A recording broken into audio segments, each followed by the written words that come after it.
మనకి మిగిలిపోయినటువంటి మన ధ్యానంలో మిగిలినటువంటి వరం ఏంటి అంటే ప్రవచనము. ప్రవచనము. సో మీకు స్క్రీన్ ఒక్క నిమిషం నేను షేర్ చేస్తాను. ఎస్,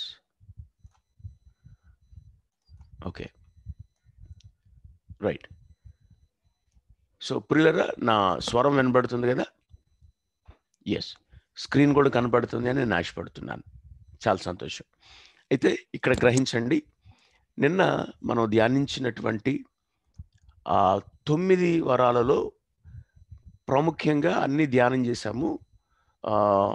ఈ ప్రవచనము, విశ్వాసము, స్వస్థత, అద్భుతాలు ఈరోజు మనం ధ్యానించబోతున్నాం. కనుక నోట్బుక్స్ తీసుకోండి, శ్రద్ధగా కొద్దిగా బైబిల్ కూడా దగ్గర పెట్టుకోనండి.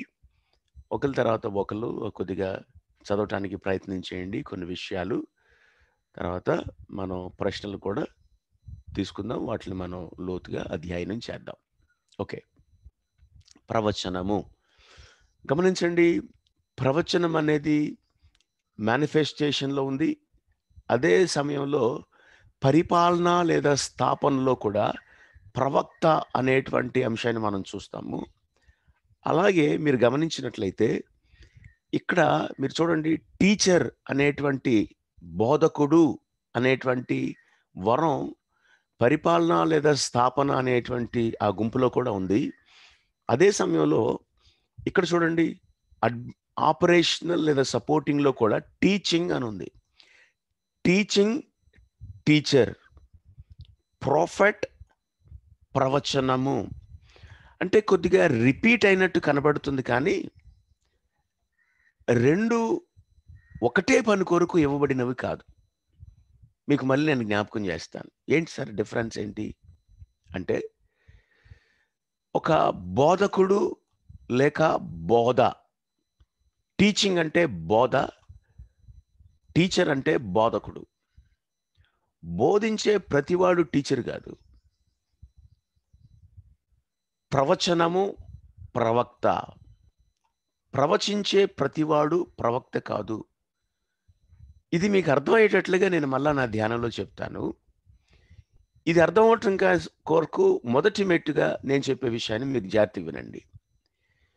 ఈ మేనిఫెస్టేషన్ లేదా పరిచర్యకు సంబంధించినటువంటి వరాల జాబితా ఒక ప్రత్యేకమైనటువంటి సంఘ క్షేమం కొరకు పరిశుద్ధాత్మ దేవుడు ఇచ్చినటువంటి వరాల జాబితా ఇది.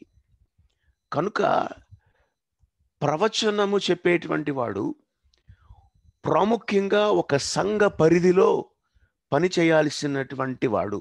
అందుకనే ఇక్కడ మీకు నిర్వచనాన్ని ఇచ్చాను. 1 కొరింథీ పత్రిక 14వ అధ్యాయము 3వ వాక్య భాగంలో రాయబడినటువంటి మాట చదవగతారా? చదివి సాయం చేస్తారా? క్షేమాభివృద్ధి హెచ్చరిక కాదు, భాషతో మాట్లాడువాడు తనకే క్షేమాభివృద్ధి కలుగజేసుకొనును గాని ప్రవచించువాడు సంఘమునకు క్షేమాభివృద్ధి కలుగచేయును. ప్రవచించువాడు సంఘమునకు క్షేమాభివృద్ధి కలుగు చేయును. అమ్మా, ఇంకొంచెం కంటిన్యూటీ చేస్తే అక్కడ క్షేమాభివృద్ధియు, హెచ్చరికయు, ఆదరణయు కలుగునట్లు ప్రవచించువాడు మనుషులతో మాట్లాడుచున్నాడు. మీరు చాలా జాగ్రత్తగా గమనించండి. క్షేమాభివృద్ధి, హెచ్చరికయు, ఆదరణ. నిన్న చాలామంది ధ్యానం అయిపోయిన తర్వాత మరి మాట్లాడడం జరిగింది నాతో. ఎప్పుడైనా ఒకటే గుర్తుపెట్టుకోనండి, ఒక వ్యక్తి ఒక ప్రవచనము నీకు చెప్పాడంటే మీరు చాలా జాగ్రత్తగా గుర్తుపెట్టుకోనండి. ప్రవక్తకి ప్రవచనానికి కొద్దిగా వ్యత్యాసం ఉంది. నేను మీకు జ్ఞాపకం చేస్తాను. మళ్ళీ నేను ఇక్కడికి వస్తాను, ప్రవచనం దగ్గరికి వస్తాను. ఒక్కసారి ప్రవక్త, ప్రవక్తి, దీర్ఘదర్శి. పాత నిబంధనలో ఈ పదాలు, దీర్ఘదర్శి అనేటువంటి పదం మనం చాలాసార్లు చూస్తాం. మొదటి దినవృత్తాంతాలు 29:29లో ప్రవక్తకి, దీర్ఘదర్శికి కొద్దిగా పర్యాయ పదాలుగా వాడబడ్డాయి. సమూయేలుని చాలా సందర్భాల్లో దీర్ఘదర్శిగా పిలిచారు, సో సమూయేలుని మనం ప్రవక్తగా కూడా గుర్తిస్తాము. అందుకనే మొదటి సమూయేలు 9వ అధ్యాయం 9వ వాక్యంలో ఆ సౌలు తండ్రి యొక్క గాడిదలు మరి కనపడకుండా పోయినప్పుడు వాళ్ళు మాటల్లో చూడండి, మొదటి సమూయేలు 9వ అధ్యాయం 9వ వాక్య భాగంలో మనం దీర్ఘదర్శి దగ్గరికి వెళదాం, మనం వెళ్ళి ఆయన దగ్గర విచారిద్దాం, ఆయన దగ్గర కనుక్కుందాం, ఆయన చెప్తాడు అనేటువంటి మాట మొదటి సమూయేలు 9వ అధ్యాయము 9వ వాక్య భాగము 2వ భాగంలో ఈ మాట ఉంటుంది. చదివి సాయం చేస్తారు ఎవరైనా? ఒకళ్ళు మొదటి దినవృత్తాంతాలు 29 చూడండి, చదవండి అమ్మా. పూర్వము ఇశ్రాయేలులో దేవుని యొద్ద విచారణ చేయుటకై ఒకడు బయలుదేరిన ఎడల మనము దీర్ఘదర్శకుని యొద్దకు పోవుదము రండి అని జనులు చెప్పుకుంటూ వాడుక. దీర్ఘదర్శిని యొద్దకి పోవుదము రండి అని జనులు చెప్పుకుంటా వాడుక. ఇది ఎవరి సందర్భంలో మాట్లాడుతున్నారు అంటే సమూయేలు గురించి మాట్లాడుతున్నటువంటి విషయం. ఇది ప్రవక్త అయినటువంటి సమూయేలు గురించి. సో వాడుక ఏంటి అంటే దీర్ఘదర్శి అని పిలిచారు వాళ్ళు. ఏంటి వాళ్ళ ఉద్దేశం ఏంటి దీర్ఘదర్శి అని పిలవడంలో అంటే, దీర్ఘదర్శి అనేటువంటి ఆ పదానికి హిబ్రూ భాషలో రోయ్, ROEH, రోయ్ అంటారు. అంటే భూత భవిష్యత్తు వర్తమాన కాలంలో జరిగినవి, జరుగుతున్నవి, జరగబోయేవి చెప్పగలిగినటువంటి వాళ్ళు. అవి చూస్తూ మంచి సూచనలు, సలహాలు, దేవుని యొక్క చిత్తాన్ని వివరించగలిగినటువంటి వాళ్ళని ఆ దినాలలో పాత నిబంధన కాలంలో దీర్ఘదర్శిగా పిలిచారు. సో ప్రవక్త, దీర్ఘదర్శి అనేటువంటివి ఆల్మోస్ట్ ఆల్ పర్యాయ పదాలుగా వాడుకున్నారు. సో కాబట్టి ఎక్కడైనా మనకి దీర్ఘదర్శి అనేటువంటి ఆ పదం తారసపడితే కంగారు పడాల్సిన అవసరం ఏమీ లేదు.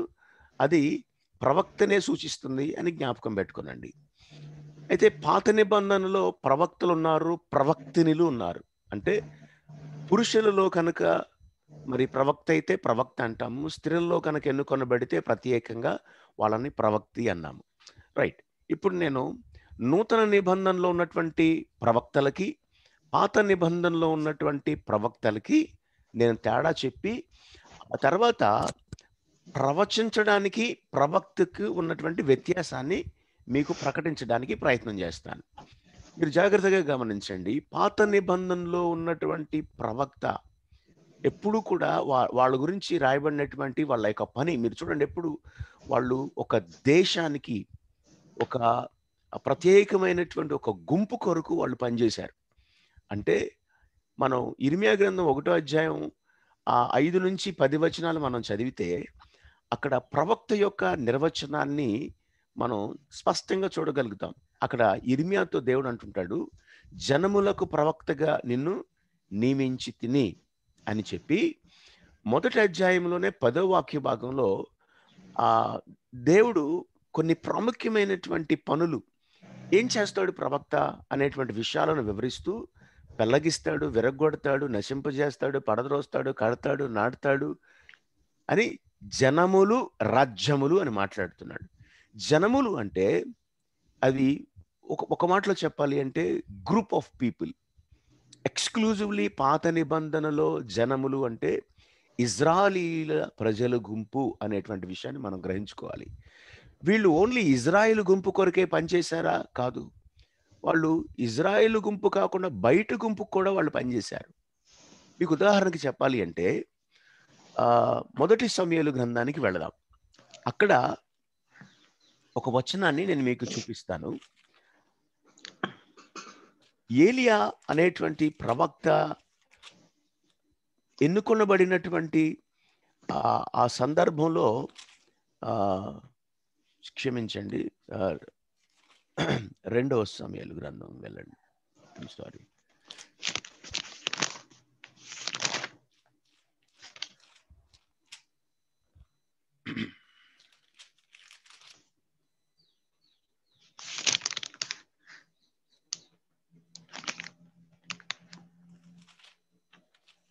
ఒక్క నిమిషం ఐఎమ్ వెరీ సారీ. మొదటి రాజులు, ఐఎమ్ సారీ, సమూయేలు, ఎస్ మొదటి రాజులు గ్రంథం, ఐఎమ్ సారీ, మొదటి రాజుల గ్రంథం తీసారా 19వ అధ్యాయము 15వ వాక్య భాగము 16వ వాక్య భాగము చదివి సాయం చేయండి ప్రియులరా. అప్పుడు యెహోవా అతనికి ఉమ్, సెలవిచ్చినదేమనగా, ఉమ్, నీవు మరలి అరణ్య మార్గమున దమాస్కునకు పోయి దానిలో ప్రవేశించి సిరియా దేశము మీద హజాయేలునకును పట్టాభిషేకము చేయుము. ఉమ్, ఇశ్రాయేలు వారి మీద ఉమ్, నింషీ కుమారుడైన ఉమ్, యేహూకు పట్టాభిషేకము చేయుము. ఉమ్. నీకు మారుగా ప్రవక్తయుండుటకు ఆబేల్ మహోలవాడైన షాపాతు కుమారుడైన ఎలీషాకు అభిషేకం అభిషేకం చేయము. చేయుము. సో ఇక్కడ మనం ఎలా చూస్తున్నాము అంటే ఏలియా యొక్క జాబ్ డిస్క్రిప్షన్ మీరు చూడండి. సిరియా దేశానికి రాజుని అభిషేకించడానికి సమూయేలు ఏలియా ఎన్నుకొనబడ్డాడు. ఇజ్రాయెల్కు రాజుని ఎన్నుకోవడానికి కూడా ఏలియాకే బాధ్యతను అప్పచెప్తున్నాడు. ఏలియా తర్వాత ఇంకొక ప్రవక్తని ఎన్నుకోవడానికి కూడా దేవుడే అభిషేకించడానికి ఏలియాకి దేవుడు అర్హతనిచ్చేట్లుగా మనం చూస్తున్నాం.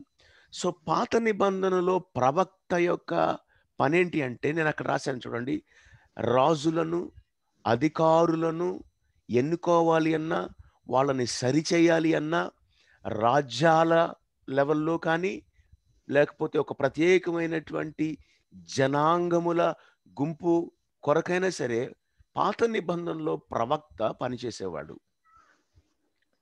సో కొంచెం సింప్లిఫై చేస్తే రాజ్యాల మీద, రాజుల మీద, లేకపోతే కొన్ని ప్రాముఖ్యమైనటువంటి జనాంగాల మీద ఈ వ్యక్తి దేవుని చేత ఎన్నుకొనబడి వాళ్ళని సరిచేయటానికి, సక్రమైన మార్గంలో నడిపించడానికి, వాళ్ళని హెచ్చరించటానికి పాత నిబంధనలో ప్రవక్తలు ప్రత్యేకంగా దేవుని చేత ఎన్నుకొనబడినటువంటి వారు. అందుకని ఇక్కడ నేను రాశాను ఏంటంటే they are God ordained. So ప్రత్యేకంగా దేవుని చేత ఎన్నుకొనబడినటువంటి వారు వాళ్ళు. రైట్. ఇప్పుడు నూతన నిబంధనకి వద్దాం. మరి సార్ నూతన నిబంధనలో కూడా ప్రవక్తలు ఉన్నారా అంటే ఖచ్చితంగా ఉన్నారు. మనకి నూతన నిబంధనలో అపోస్తుల కార్యాలలో మనకి ప్రవక్తలు కనపడతారు, లోకాసువార్తలో ప్రవక్తలు కనపడతారు. ప్రాముఖ్యంగా వీళ్ళు ఏ పని కొరకు మరి నూతన నిబంధనలో ప్రవక్తలు ఎన్నుకొనబడ్డారు అంటే చూడండి, ఇక్కడ నేను హెడ్డింగ్లో రాశాను, నూతన నిబంధనలో ప్రవక్త యొక్క పని ఏంటి అంటే ప్రాముఖ్యంగా సార్వత్రిక సంఘాలలో పనిచేయటానికి, లేదా సంస్థల సంఘ నాయకులతో పనిచేయడానికి, లేదా దేశ అధినేతలతో పనిచేయడానికి. మీరు వింటున్నారు కదా, సార్వత్రిక సంఘాలతో పనిచేయడానికి హయ్యర్ లెవెల్. నేను సంఘాన్ని దాటి కొంచెం పైకొచ్చి సార్వత్రిక సంఘం అంటున్నాను. అంటే అనేక సంఘాలతో మమేకమై ఆ సంఘాల క్షేమం కొరకు దేవుడు కొంతమందిని ప్రత్యేకంగా ఎన్నుకుని వాళ్ళతో కొన్ని ప్రాముఖ్యమైనటువంటి పనులు చేయించాలని ఆశ కలిగి వాళ్ళని ఎన్నుకుంటాడు దేవుడు. అందుకనే ఈ జాబితా ఎక్కడి నుంచి తీసుకున్నాం మనం? ప్రవక్త అనేటువంటి జాబితా ఎక్కడుంది చెప్పండి? ఎక్కడుంది ప్రవక్త అనేటువంటి జాబితా? ఇందులో ఉంది. పరిపాలన లేదా స్థాపన అనేటువంటి జాబితాలో ప్రవక్తలు ఉన్నారు. కానీ మేనిఫెస్టేషన్ అండ్ పరిచర్యలో ప్రవక్తలు లేరు, ప్రవచనాలు చెప్పేటువంటి వారు ఉన్నారు. సో మేనిఫెస్టేషన్ లేదా పరిచర్య సంఘ పరిధులలో పనిచేసేటువంటి వారు వీళ్ళు. మరి పరిపాలన లేదా స్థాపన అంటే సార్వత్రిక సంఘ పరిధులలో పనిచేసేటువంటి వాళ్ళు. So you should able to differentiate. ఏమండి, మీకు అర్థమవుతుంది అని నేను భావిస్తున్నాను. చూడండి, అగబు అనేటువంటి ప్రవక్త దేని గురించి ప్రవచించాడు? అపోస్తుల కార్యాలు 11వ అధ్యాయము 27, 28 వాక్య భాగాలలో దేని గురించి ప్రకటించాడు? చూడండి, చెప్పండి. భూలోకం అంతా గొప్ప కరువు రాబోతుందని ఆత్మ ద్వారా చూసి దేని గురించి మాట్లాడుతున్నాడు ఆయన? He's talking about the nation. He's talking about ఒక దేశాన్ని గురించి, ఒక ప్రపంచాన్ని గురించి ఆయన మాట్లాడుతున్నాడు. అంటే దేశ పరిధుల్లో ఆయన పనిచేస్తున్నాడు. అంత మాత్రమే కాదు, చూడండి, అంతియోకులో ప్రవక్తలు ఉన్నారు. అంతియోకులో చాలా సంఘాలు ఉన్నాయి. సో వాటన్నిటికీ కూడా ఒక సార్వత్రిక సంఘంగా వాళ్ళు పనిచేస్తున్నారు. అయితే ఇప్పుడు నేను ప్రాముఖ్యంగా మీకు చెప్పాల్సింది ఏంటంటే, నేను ప్రవక్తని అని చెప్పుకొని తిరుగుతున్నారు అంటే, వాళ్ళు సార్వత్రిక సంఘ పరిధులలో పనిచేసేటువంటి వారై ఉండాలి. లేదా దేశాల కొరకు, ఫర్ ఎగ్జాంపుల్ నేను కింద కొంతమంది పేర్లు ఇచ్చాను మీకు. మనం చూడగలమా నేటి దినాల్లో ప్రవక్తలు అంటే? అవును, బిల్లీ గ్రహం గారు, ఏసన్న గారు, ఇంకా జాన్, చాలా గొప్ప గొప్ప మిషనరీస్ ఉన్నారు. వాళ్ళందరూ కూడా ఒక సంఘ పరిధుల్లో పనిచేసినటువంటి వాళ్ళు కాదు. మీరు గమనిస్తే బిల్లీ గ్రహం గారిని చాలా సందర్భాలలో వాళ్ళ దేశ అధినేతలు పిలుచుకొని ప్రార్థన చేసుకొని సలహాలు తీసుకున్నటువంటి పరిస్థితులు ఉన్నాయి. సో అంటే దేవుడు వాళ్ళని ఆ దేశ అధినేతలతో మరి గద్దించడానికో, సలహాలు చెప్పడానికో, సూచించడానికో మరి దేవుడు వాళ్ళని ఎన్నుకొని ఆ స్థాయిలో దేవుడు వాడుకున్నాడు. మరి ఆ స్థాయిలో వాడబడేటువంటి సార్వత్రిక సంఘాలలో మరి ఆయన తిరిగినన్ని దేశాలు, ఎన్ని దేశాలు తిరిగాడు ఆయనకి తెలియదు. అన్ని దేశాలు తిరిగాడు, అన్ని సంఘాలలో దేవుడు ఆయన్ని వాడుకున్నాడు. సో ఆ స్థాయిలో పనిచేసేటువంటి వాళ్ళను ప్రవక్తలు అంటాము. సార్, మరి ప్రవచించేటువంటి వాళ్ళు ప్రవక్తలు కాదా అంటే, అందుకని మీకు జ్ఞాపకం చేశా, ప్రవచించే ప్రతి వాళ్ళు ప్రవక్తలు కాదు అని మీకు జ్ఞాపకం చేశా.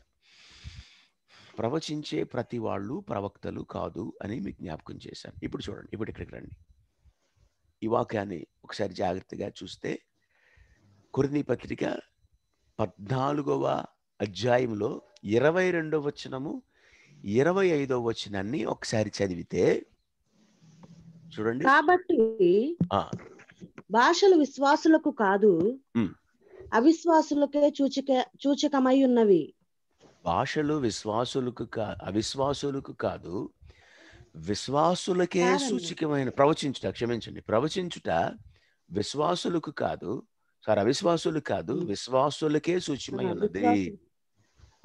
25వ వచనం కూడా చదివితే దాని అర్థం మీకు అర్థమైపోద్ది. అప్పుడు అతని హృదయ రహస్యములు బయలుపడును, ఇందువలన దేవుడు నిజముగా మీలో ఉన్నాడని ప్రచురము చేయుచు అతడు సాగిలపడి దేవునికి నమస్కారము చేసెను. అంటే ఇక్కడ మీరు గమనించండి, ఒక ప్రవక్త చేసేటువంటి పని ఆయన అందరి కొరకు మాట్లాడతాడు. సార్వత్రిక సంఘము, అలాగే రాజులని మాట్లాడాను. సో సార్వత్రిక సంఘ పరిధులు దాటి పైకి వెళితే రాజ్యాలు, రాజులు, వాళ్ళ అవిశ్వాసులు. సో వాళ్ళతో కూడా ప్రవక్త మాట్లాడతాడు. సో వాళ్ళకు కూడా ప్రవక్త ప్రవచనాలు చెప్తాడు. అయితే సంఘ పరిధిలో పనిచేసేటువంటి వ్యక్తి, సంఘంలో ఎవరుంటారు? సహజంగా సంఘంలో ఎవరుంటారు? విశ్వాసులే ఉంటారు.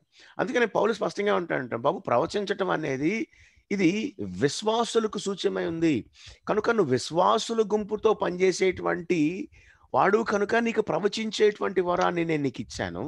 సో కాబట్టి ఒక విశ్వాసిగా, ఒక విశ్వాసుల మధ్య నువ్వు దీన్ని వాడుతూ ఉండాలి అనేటువంటిది పౌలు గారి యొక్క అభిప్రాయం. మీరు ఇంగ్లీష్లో చదివితే నేను చెప్పినటువంటి ఆ భాష మీకు కరెక్ట్గా అర్థమైపోతుంటుంది.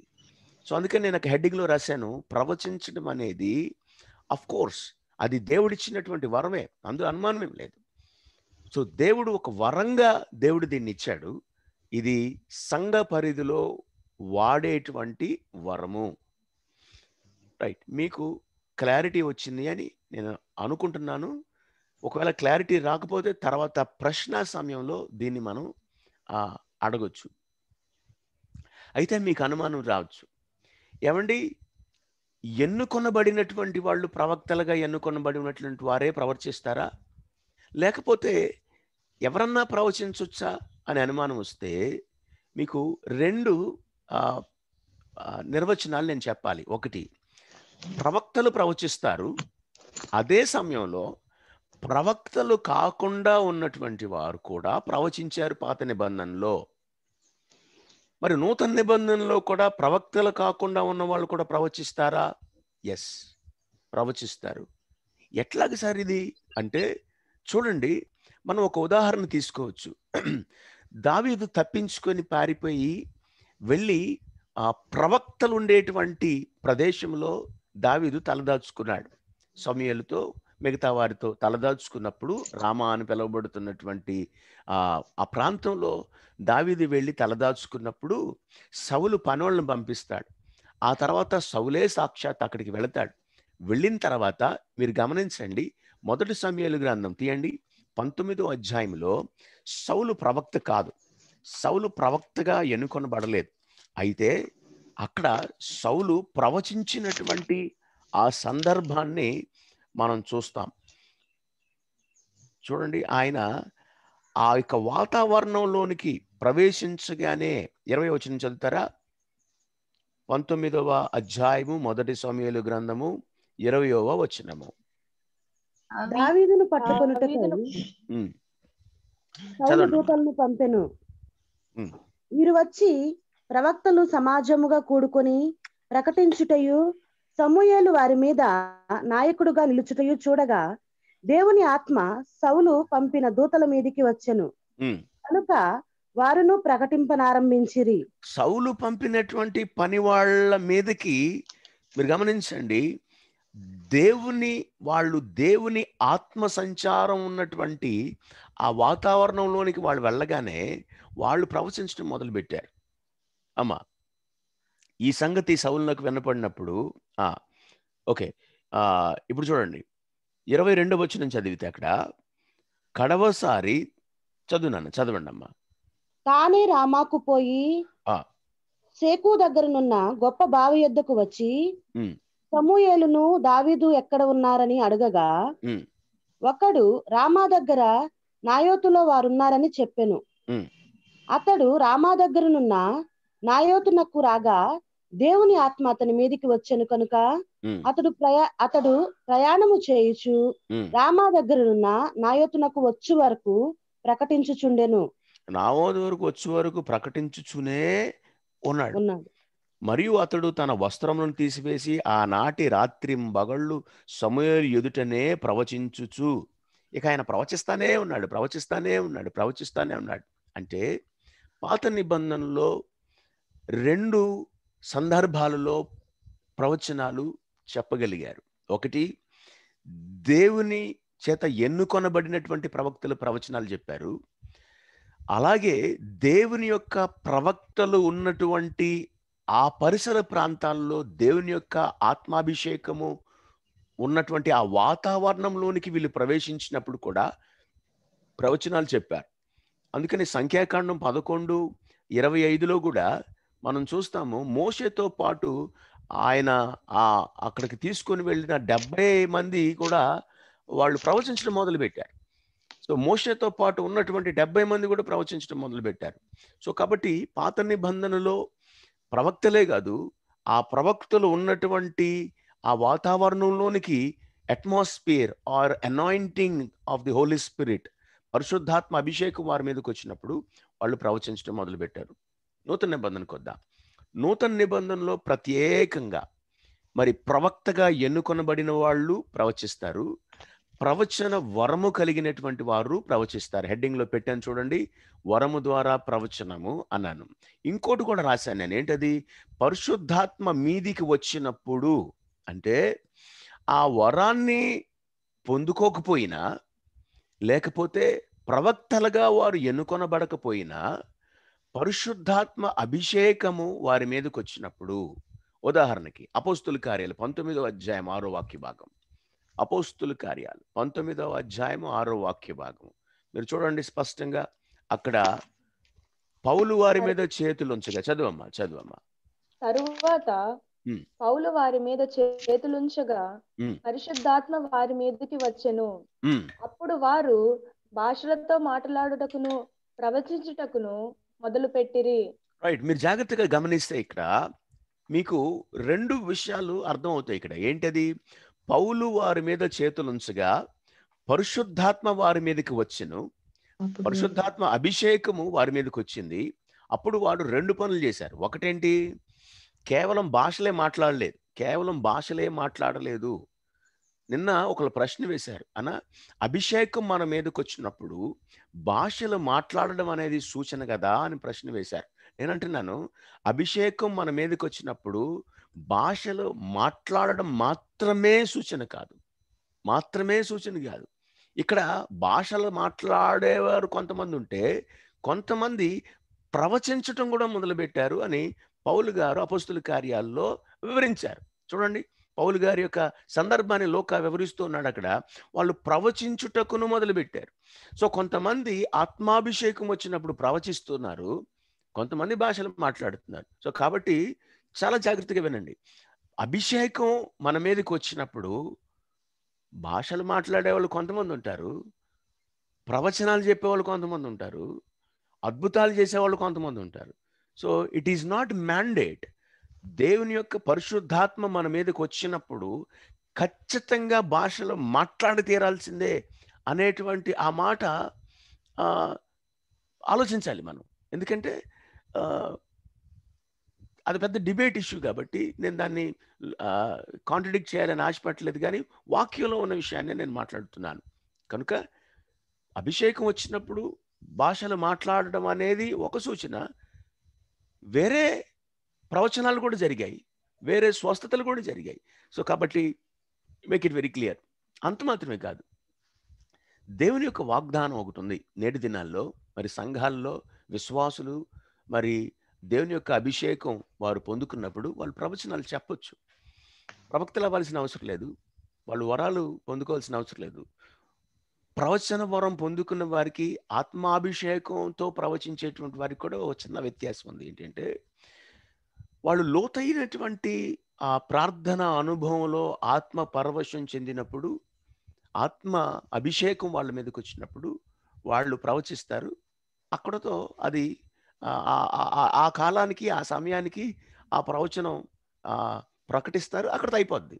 మరలా అభిషేకం వాళ్ళ మీదకి వచ్చినప్పుడు వాళ్ళు మరలా ప్రవచించడం ప్రారంభిస్తారు. కానీ ప్రవచించే వరం ఉన్న వాళ్ళు ప్రవక్తలు అలా కాదు.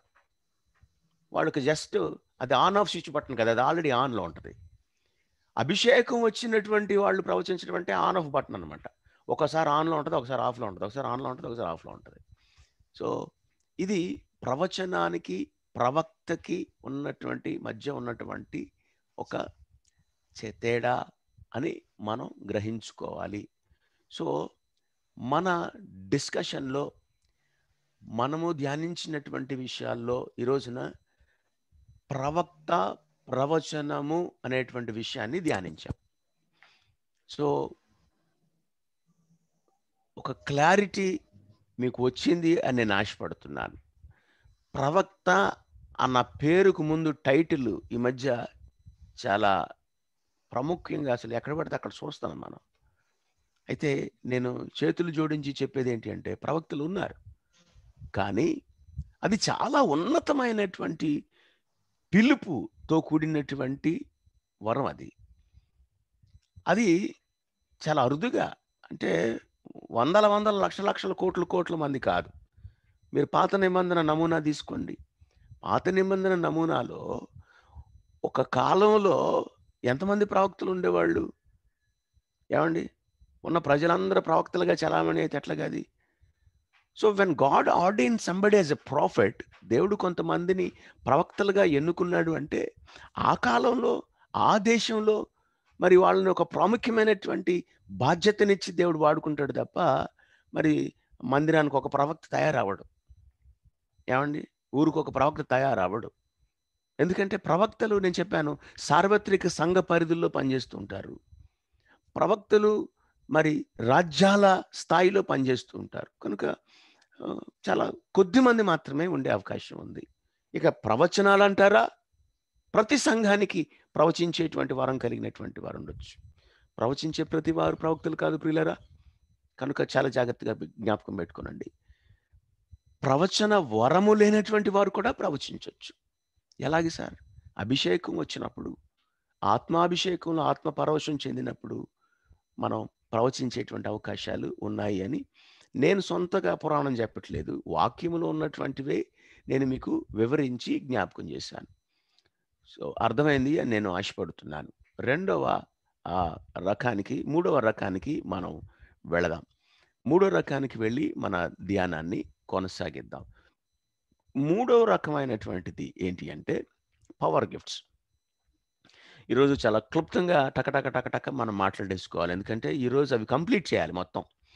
అవి మొత్తం మనం కంప్లీట్ చేసుకుంటేనే రేపు మనకే వరాలున్నాయి, వాటిని ఎలా యాక్టివేట్ చేసుకోవాలో మనం ధ్యానించగలుగుతాం. సో కనుక విశ్వాసము, స్వస్థపరచు వరములను, అద్భుత కార్యములను నిన్న మీకు జ్ఞాపకం చేశాను. ప్లూరాలిటీ ఆఫ్ ద గిఫ్ట్స్ ఉన్నాయి అని మీకు జ్ఞాపకం చేశాను. ఒకవేళ మీకు నిన్న తరగతి క్లాసులో కనుక మీరు ఉన్నట్లయితే ప్లూరాలిటీ ఆఫ్ ద గిఫ్ట్స్ ఉన్నాయి అనేటువంటి విషయాన్ని మీకు జ్ఞాపకం చేశాను. గుర్తుంది కదా? స్వస్థపరిచేటువంటి వారములు అది ప్లూరాలిటీ, అద్భుత కార్యములను అది ప్లూరాలిటీ, నానావిధ భాషలు అది plurality. So we have plurality of the gifts. ఆ వరం ప్రత్యేకంగా ఆ ఒక్క పని కొరకే కాదు, అనేకమైనటువంటి పనుల కొరకు అనేటువంటి అర్థాన్ని మనం గ్రహించాలి. సో విశ్వాసం అంటే మనం చాలా నిర్వచనాలు మనం వింటూనే ఉంటాము. అయితే నేను నిర్వచనం ఇప్పుడు నేను చెప్పడానికైతే సమయం తీసుకోవట్లేదు, కానీ వరాలలో చెప్పబడినటువంటి విశ్వాసం ఏంటి? విశ్వాసం అనేది వరంగా ఉంటే మరి ప్రతి విశ్వాసికి కూడా విశ్వాసం ఉండాలి కదా. మరి విశ్వాసం లేకుండా దేవునికి ఇష్టడుగా ఉండటం అసాధ్యం కదా. మరి అట్లాంటప్పుడు వరం పొందుకున్నటువంటి వాళ్ళకి ఉన్నటువంటి విశ్వాసానికి, విశ్వాసికి ఉండేటువంటి విశ్వాసానికి తేడా ఏంటో నేను నిర్వర్తించాలని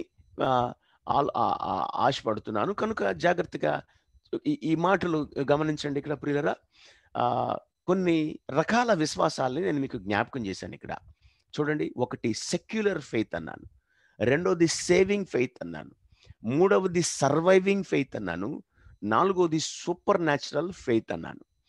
సో సెక్యులర్ ఫెయిత్కి జనరల్ ఫెయిత్ అని కూడా మనం నిర్వర్తించవచ్చు. ఏంటి సార్ జనరల్ ఫెయిత్ అంటే? ప్రియులరా గమనించండి, పుట్టుకతో మనకి కొన్ని దేవుడిచ్చినటువంటి కొన్ని గుణాలు, కొన్ని సుగుణాలు మనం ఆపాదించుకున్నాం, మనం పొందుకున్నాం.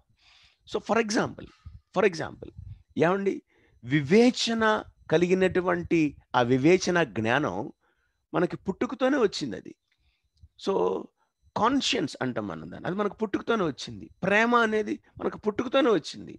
సో అలాగే దేవుడు కూడా మనిషికి కావలసినటువంటి ఒక విశ్వాస స్థాయిని పుట్టుకతోనే పెట్టాడు. దాన్ని సెక్యులర్ ఫెయిత్ అంటాం. ఫర్ ఎగ్జాంపుల్, అసలు విశ్వాసం లేకుండా మనం ఎవరం కూడా జీవించలేం కూడా. చిన్న ఉదాహరణ చెప్తాను మీకు. మీరు ఎప్పుడన్నా బస్సు ఎక్కారా? బస్సు ఎక్కి కూర్చున్నప్పుడు ఎప్పుడన్నా మీరు గబగబా డ్రైవర్ దగ్గరికి వెళ్ళి, సార్ మీ లైసెన్స్ చూపెట్టండి, ఎన్ని సంవత్సరాల నుంచి మీరు బస్సు నడుపుతున్నారు, మీరు యాక్సిడెంట్ ఏమైనా చేశారా, యాక్సిడెంట్లు చేయకుండా నడిపారా అని ఎవరైనా అడిగారా? ఏమంటే ఎవరైనా అడిగారా? నాకు తెలిసి నేను ఎప్పుడు అడగలేదు. కొన్ని వందల బస్సులు ఎక్కాను, కానీ నేను ఎప్పుడు డ్రైవర్ దగ్గరికి వెళ్ళి నీకు బస్సు నడపడం వచ్చా, నీ లైసెన్స్ చూపెట్టు అని అడగలేదు. ఎందుకంటే మనకు లోపల ఒక జనరల్ ఫెయిత్ ఉంటుంది. ఓకే, బస్సు డ్రైవర్ సీట్లో కూర్చున్నాడంటే ఖచ్చితంగా ఇతనికి బస్సు నడపడం వచ్చి ఉంటుంది, ఖచ్చితంగా ఇతను నన్ను క్షేమంగా తీసుకెళ్తాడు. సో కాబట్టి there is a faith in that. That's called the general faith. అది సహజమైనటువంటి విశ్వాసము. మనం పెరిగినటువంటి వాతావరణాన్ని బట్టో, లేకపోతే మనం నేర్చుకున్నటువంటి కొన్ని అనుభవాలను బట్టో మనం ఆ విశ్వాసంలో కొనసాగుతూ ఉంటాం. సో ఇది లేకుండా చాలా కష్టం. ఏమండి, ఇక అమ్మ భోజనం పెట్టిన ప్రతిసారి కూడా మనం అమ్మని ఎప్పుడైనా ప్రశ్నేస్తామా? అమ్మ ఇందులో విషం కలిపావా, అమ్మ ఇందులో పురుగుల మందు కలిపావా? లేదు, మనం ప్రశాంతంగా తినేస్తాం. కారణం ఏంటి? తల్లి మీద విశ్వాసం, అంతే. That's called general faith or secular faith. అయితే వాక్యక్రమంలో మనం 3 రకాల విశ్వాసాలు గుండా వెళ్తుంటాం. అప్పుడు జాగ్రత్తగా గమనించండి, saving faith and surviving faith. So నేనేమంటానంటే, అంటే వాక్య ఆధారితంలోనే ఉన్నటువంటి మాటలే నేను మీకు జ్ఞాపకం చేస్తున్నాను. ఒక విశ్వాసి ఏమండి కలిగి ఉన్నటువంటి విశ్వాసం సర్వైవింగ్ ఫెయిత్, వరము కలిగినటువంటి వ్యక్తి కలిగి ఉన్నటువంటి విశ్వాసము సూపర్ న్యాచురల్ ఫెయిత్. అందుకనే అక్కడ నేను నిర్వచనాలు ఇచ్చాను చూడండి. సేవింగ్ ఫెయిత్ అంటే faith in Christ, surviving faith అంటే faith for Christ, supernatural faith అంటే ఫెయిత్ ఆఫ్ క్రైస్ట్. ఏంటి సార్ ఇది అంటే, దాని నిర్వచనాన్ని నేను ఇలాగ మీకు ఇస్తాను, జాగ్రత్త చూడండి. సేవింగ్ ఫెయిత్ అంటే రక్షించబడుటకు మనకి కావలసినటువంటి విశ్వాసం. ఇది ఎలాగొస్తుంది, ఎప్పుడు వస్తుంది అంటే, నువ్వు వాక్యాన్ని వింటున్నావు, నీకెవరో వాక్యాన్ని ప్రకటిస్తున్నారు. నీకు వాక్యాన్ని ప్రకటించే ముందు వాళ్ళు ప్రార్థన చేశారు, ప్రభువా ఎవరైతే ఈ వాక్యం వింటున్నారో వాళ్ళతో నువ్వు మాట్లాడు ప్రభువా అని ప్రార్థన చేశారు. పరిశుద్ధాత్మ దేవ వారికి సహాయం దయచే ప్రభువా అని ప్రార్థన చేశారు. అప్పుడు నీ ప్రార్థనకు జవాబుగా పరిశుద్ధాత్మ దేవుడు వాళ్ళ దగ్గరికి వెళ్ళి, ఏమండి, వాళ్ళ హృదయంలో యేసు క్రీస్తుని అంగీకరించడానికి, క్రీస్తుని గురించినటువంటి ఆలోచన కలిగి ఉండటానికి పరిశుద్ధాత్మ దేవుడు ఇచ్చేటువంటి ఏదైతే విశ్వాసం ఉంటుందో అది రక్షించబడుట కొరకు పరిశుద్ధాత్మ దేవుడిచ్చేటువంటి విశ్వాసము. దాన్ని మనం సేవింగ్ ఫెయిత్ అంటాము. రైట్, చూడండి రోమపత్రిక 10వ అధ్యాయము, ఏమండి 17వ వాక్య భాగంలో రాయబడినటువంటి మాట, కాగా వినుట వలన విశ్వాసము కలుగుతుంది. దేని గురించి వినుట వలన? వినుట క్రీస్తును గురించిన మాట వలన కలుగును. అంటే యేసయ్య గురించి ఎప్పుడైతే అవిశ్వాసములో నువ్వు ఉన్నావు, రక్షణ అనుభవం లేకుండా నువ్వు ఉన్నావు, కానీ ప్రకటించేటువంటి వ్యక్తి నీ కోసం ప్రార్థన చేశాడు. సో ప్రకటించేటువంటి వ్యక్తి ద్వారా నీ వాక్యం వింటున్నావు. సో నీతో పరిశుద్ధాత్మ దేవుడు యేసుక్రీస్తును గురించినటువంటి మాటలు నువ్వు గ్రహించాలి కాబట్టి, యేసయ్యను నిజ రక్షకుడిగా నువ్వు అంగీకరించాలి కాబట్టి, ఆ సమయంలో పరిశుద్ధాత్మ దేవుడు క్రీస్తును గురించిన మాట వినుట ద్వారా నీకు ఇచ్చేటువంటి విశ్వాసాన్నే మనం సేవింగ్ ఫెయిత్ అన్నాము. మీకు అర్థమవుతుంది కదా? అయితే ఇక్కడ ఒక ప్రాముఖ్యమైన విషయాన్ని జ్ఞాపకం చేస్తున్నాను. మనము రక్షించబడటానికి 2 ప్రాముఖ్యమైన విషయాలు కావాలి. ఒకటి విశ్వాసము, నమ్మకం. రెండోది విశ్వాసం. 2 పదాలు వాడాను, believe and trust. Believe and trust. ఆదిమ గ్రీక్ భాషలోకి వెళ్ళి దీని నిర్వచనాన్ని తీసుకొని వచ్చాను నేను. జాగ్రత్తగా వినండి. కేవలము నమ్మితే సరిపోద్దా యేసు ప్రభు దేవుడు అని? కాదు, కుదరదు. ఎందుకంటే యాకోబు పత్రిక 2వ అధ్యాయం 19వ వచనంలో చూడండి ఒక మాట రాయబడి ఉంటుంది, దేవుడు ఒక్కడే అని నమ్ముచున్నావు. కరెక్టే, నీకు నమ్మకం దేవుడేనని. చాలాసార్లు ఏమండి మనం చాలా మందిరాల్లో మనం చూస్తాం. మీరు చూడండి, కొన్ని మందిరాలకు మనం వెళ్తే వాళ్ళు గుళ్ళో కూడా పొరపాటున అడుగు పెట్టరు. వాళ్ళు గుడి బయట బైకుల మీదో సైకిళ్ళ మీదో అట్లా కూర్చొని ఒక 4-5 ముచ్చటేసుకుంటా, ఏమండి ఆ చివరిలో దీవెనిచ్చేటప్పుడు మాత్రం కళ్ళు మూసుకుంటా, ఆమె నన్నగాని బయటకు వచ్చి కిల్లి కొట్టుకెళ్ళి సిగరెట్ వెలిగించి ప్రశాంతంగా, ఏమండి ఫుఫ్ ఫుఫ్ అని సిగరెట్ తాగి మళ్ళీ ఇక మామూలు కామన్కి వెళ్ళిపోతాడు. ఆ వ్యక్తిని అడగండి, యేసుప్రభు దేవుడు కదా నా వ్యక్తితో మీరు మాట్లాడండి, ఒప్పుకుంటాడా? పొరపాటును కూడా ఒప్పుకోడు. యేసుప్రభు దేవుడనే చెప్తాడు. యేసుప్రభు దేవుడని అతనికి తెలుసు. యేసుప్రభు దేవుడని తెలిసినంత మాత్రం రక్షించబడ్డట, నమ్మినంత మాత్రం రక్షించబడ్డట్లా? పొరపాటును కూడా కాదు. యాకోబు పత్రికలో రాయబడిన మాట ఇదే కదా, దెయ్యాలు నమ్మి వణుకుచున్నాయి. దెయ్యాలు కూడా నమ్ముతున్నాయి యేసుప్రభుని, యేసుప్రభు దేవుడని. అంత మాత్రం దెయ్యాలు పరలోకం వెళ్తాయా? వెళ్ళో. నమ్మటం వలన పరలోకం పోం, మనం విశ్వసించుట ద్వారా పరలోకానికి వెళ్తాం. నమ్మకానికి విశ్వాసానికి ఏంటి సార్ తేడా అంటే, జాగ్రత్త వినండి. యేసయ్య దేవుడు, ఆయన చనిపోయాడు, ఆయన మానవాళి నిమిత్తం ప్రాణం పెట్టాడు అని నువ్వు నమ్ముతున్నావు, దెయ్యాలు నమ్ముతున్నాయి. దెయ్యానికి నీకు తేడా ఏంటి అంటే, ఒకరోజు పాస్టర్ గారు అనుకున్నాడంట, అస్సలు దెయ్యాలే కనుక మారు మనసు పొందితే ప్రపంచంలో విశ్వాసులకి శోధనే ఉండదు కదా అనుకున్నాడంట. ఏమండి, ఎవరికి సువార్త చెప్తే విశ్వాసులకి అసలు ఈ శోధనలు ఉండవు, దెయ్యానికి. అందుకని దెయ్యం దగ్గరికి వెళ్ళి సువార్త చెప్పాడంట. మా యేసుప్రభు దేవుడు అంటే నేను నమ్ముతున్నాను సార్, యేసుప్రభు దేవుడు అందంటే దెయ్యం. మరి యేసుప్రభు దగ్గరికి వస్తావంటే ఖచ్చితంగా వస్తాను సార్ అన్నాడంట.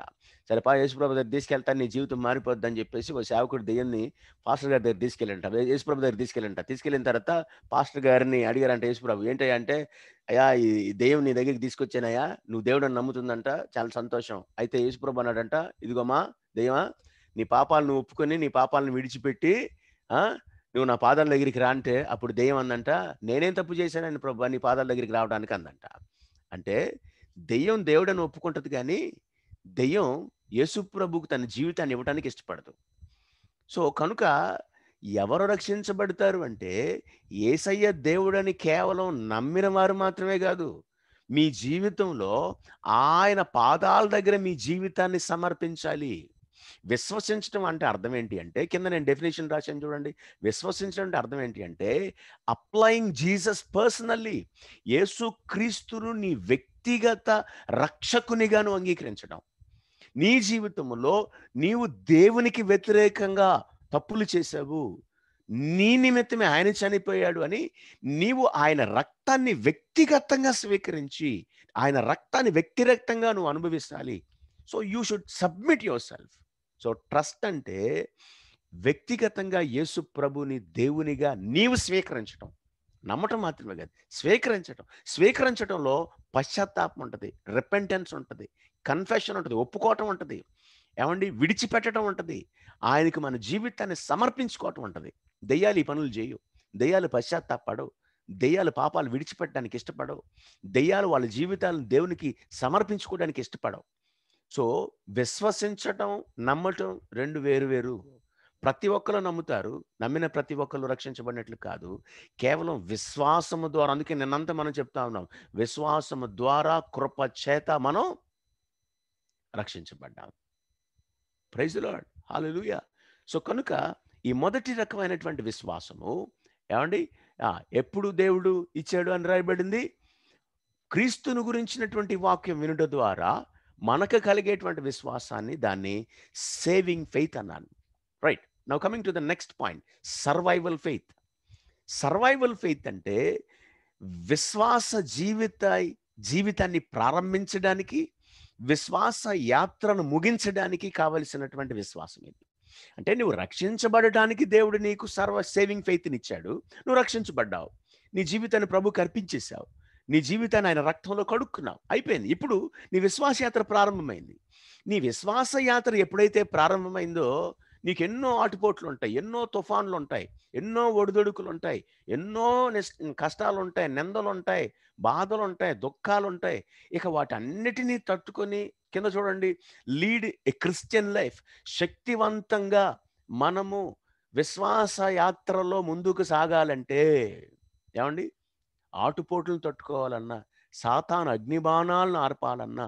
అందుకని మీకు 2 వచనాలు ఇచ్చాను అక్కడ చూడండి. ఎఫెసీ పత్రిక 6:16 వచనంలో చాలా స్పష్టంగా పౌలు మాట్లాడుతున్నాడు. ఇవన్నీ గాక ఇదిగో మీరు సర్వాంగ కవచాన్ని ధరించుకోవాలి, ఇవన్నీ గాక విశ్వాసం అనే డాలు పట్టుకోవాలి. విశ్వాసం అనేటువంటి డాలు మీరు పట్టుకుంటే అప్పుడు దుస్తుని అగ్నిబాలన్నిటిని ఆర్పడానికి శక్తివంతులు అవుతారు. ఇది ఏ విశ్వాసం పౌలు గారు మాట్లాడుతుంది అంటే, విశ్వాస జీవితంలో ముందుకు సాగడానికి కావలసినటువంటి విశ్వాసాన్ని గురించి పౌలు గారు మాట్లాడుతున్నారు. దీన్ని సర్వైవల్ ఫెయిత్ అంటాం. This is faith for Christ. క్రీస్తు కొరకు మనం బ్రతకడానికి, క్రీస్తుతో సాగడానికి ప్రభు మనకిచ్చేటువంటి విశ్వాసం. ప్రభు ఇస్తాడు మళ్ళీ దీన్ని మనకి. ఆయన ఒక పాళ్లలో ఇస్తాడు మనకి విశ్వాసం. అంటే మనకి ఫర్ ఎగ్జాంపుల్ రోమపత్రిక 12వ అధ్యాయం 2వ వాక్య భాగం చదివితే, దేవుడు ఒక్కొక్కనికి విభజించి ఇచ్చిన విశ్వాస పరిమాణ ప్రకారము, అంటే ఒక 40 మంది ఎగ్జామ్లు రాస్తే ఒకరికి 10 మార్కులు వస్తాయి, ఒకరికి 5 మార్కులు వస్తాయి, ఒకరికి 30 మార్కులు వస్తాయి, ఒకరికి 40 మార్కులు వస్తాయి. అలాగే దేవుడు కూడా ఏం చేశాడంటే ఒక్కొక్కనికి కొంత విశ్వాస పరిమాణాన్ని ఇచ్చాడు. అయితే మీరు జాగ్రత్తగా గమనించండి. సార్, విశ్వాస పరిమాణాన్ని ఇస్తే మరి నా విశ్వాస స్థాయి పెరగడానికి, మరి వాక్యంలో రాయబడింది కదా, విశ్వాసం నుంచి అధిక విశ్వాసంలోనికి వెళ్ళాలి అని రాయబడింది కదా. అలాగే లోకాసువార్త 17వ అధ్యాయం 5వ వచనం చదవండి. లోకాసువార్త 17వ అధ్యాయం 5వ వాక్య భాగంలో వాళ్ళందరూ కూడా విశ్వాసం కలిగి ఉన్నటువంటి వారే, కానీ వాళ్ళు ఏమని ప్రార్థన చేశారు చూడండి. అపోస్తుల కార్యాలు 17వ అధ్యాయం. అమ్మా చదవమ్మా. అపోస్తలులు ఆ విశ్వాసము వృద్ధి పొందించమని ప్రభువుతో చెప్పగా, అమ్మా చాలమ్మా, నాకు ఆ మాట చాలు. అంటే వాళ్ళు ఏమని అడుగుతున్నారు యేసు ప్రభుని, ప్రభా మాకు ఇచ్చావు, కొంత పాళ్ళ విశ్వాసం ఇచ్చావు, ఆ విశ్వాసాన్ని ఇంకా పెంపొందించు, అభివృద్ధిపరచు. సో మనం ప్రార్థనలో ప్రభుని అడగాల్సినటువంటి ఒక అంశాన్ని మీకు జ్ఞాపకం చేస్తున్నాను. ఇది చాలా ప్రాముఖ్యమైనటువంటి విషయం, మీరు చాలా జాగ్రత్తగా వినండి. క్రైస్తవ విశ్వాస జీవితంలో తుఫాన్లు ఎన్నో వస్తాయి, ఆటుపోట్లు ఎన్నో వస్తాయి, ఏమండి ఇబ్బందులు ఎన్నో వస్తాయి, శోధనలు ఎన్నో వస్తాయి.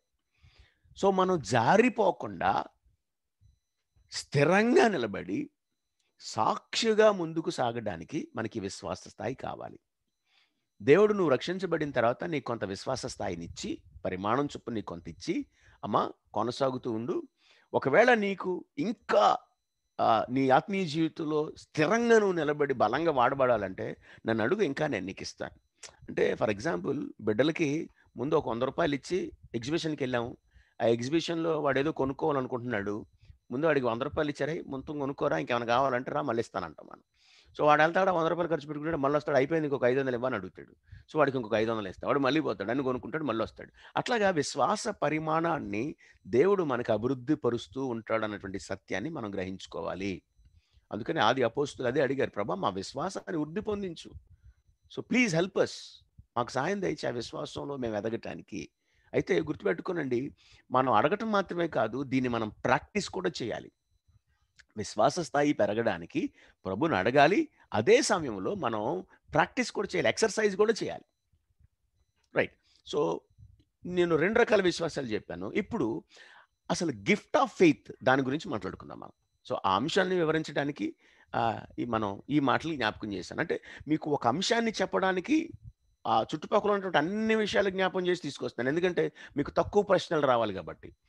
నేను డైరెక్ట్గా సర్వైవల్ ఫెయిత్ నుంచి చెప్పకుండా సూపర్ న్యాచురల్ ఫెయిత్కి వెళ్ళిపోయాను అనుకోండి, అప్పుడు మరి విశ్వాసం కలిగి ఉన్నటువంటి విశ్వాసం ఏంటి, మరి వీళ్ళు కలిగి ఉన్నటువంటి విశ్వాసం ఏంటి అన్నటువంటి ఒక కన్ఫ్యూజన్ వస్తుంది. కాబట్టి సో ముందుగానే saving faith, survival faith and supernatural faith. క్లియరా? Right. Now coming to the supernatural faith. ఇది ప్రత్యేకంగా కొంతమందికి దేవుడు ఇచ్చినటువంటి ఒక వరం, కొన్ని గొప్ప కార్యాలు చేయడానికి. ఆయన సంఘంలో కానీ సార్వత్రిక సంఘాల్లో కానీ గొప్ప పనులు చేయటానికి దేవుడు కొంతమందికి ఒక వరంగా ఇచ్చినటువంటి విశ్వాసం ఇది. ఈ విశ్వాసం వేరు.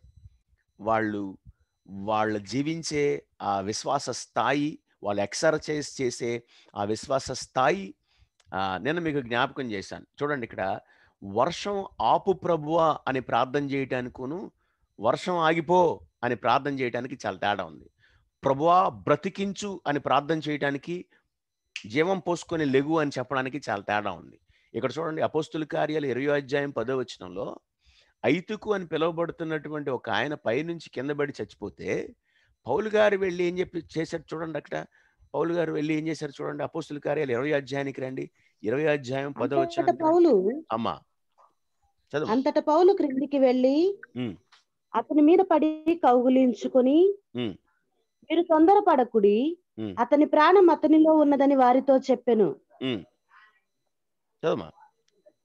అతడు మరలా పైకి వచ్చి రొట్టె విరిచి పుచ్చుకొని తెల్లవారు విస్తారముగా సంభాషించి వారు బ్రతికిన చిన్నవాణిని తీసుకుని వచ్చినప్పుడు వారికి విశేషమైన ఆదరణ కలిగింది.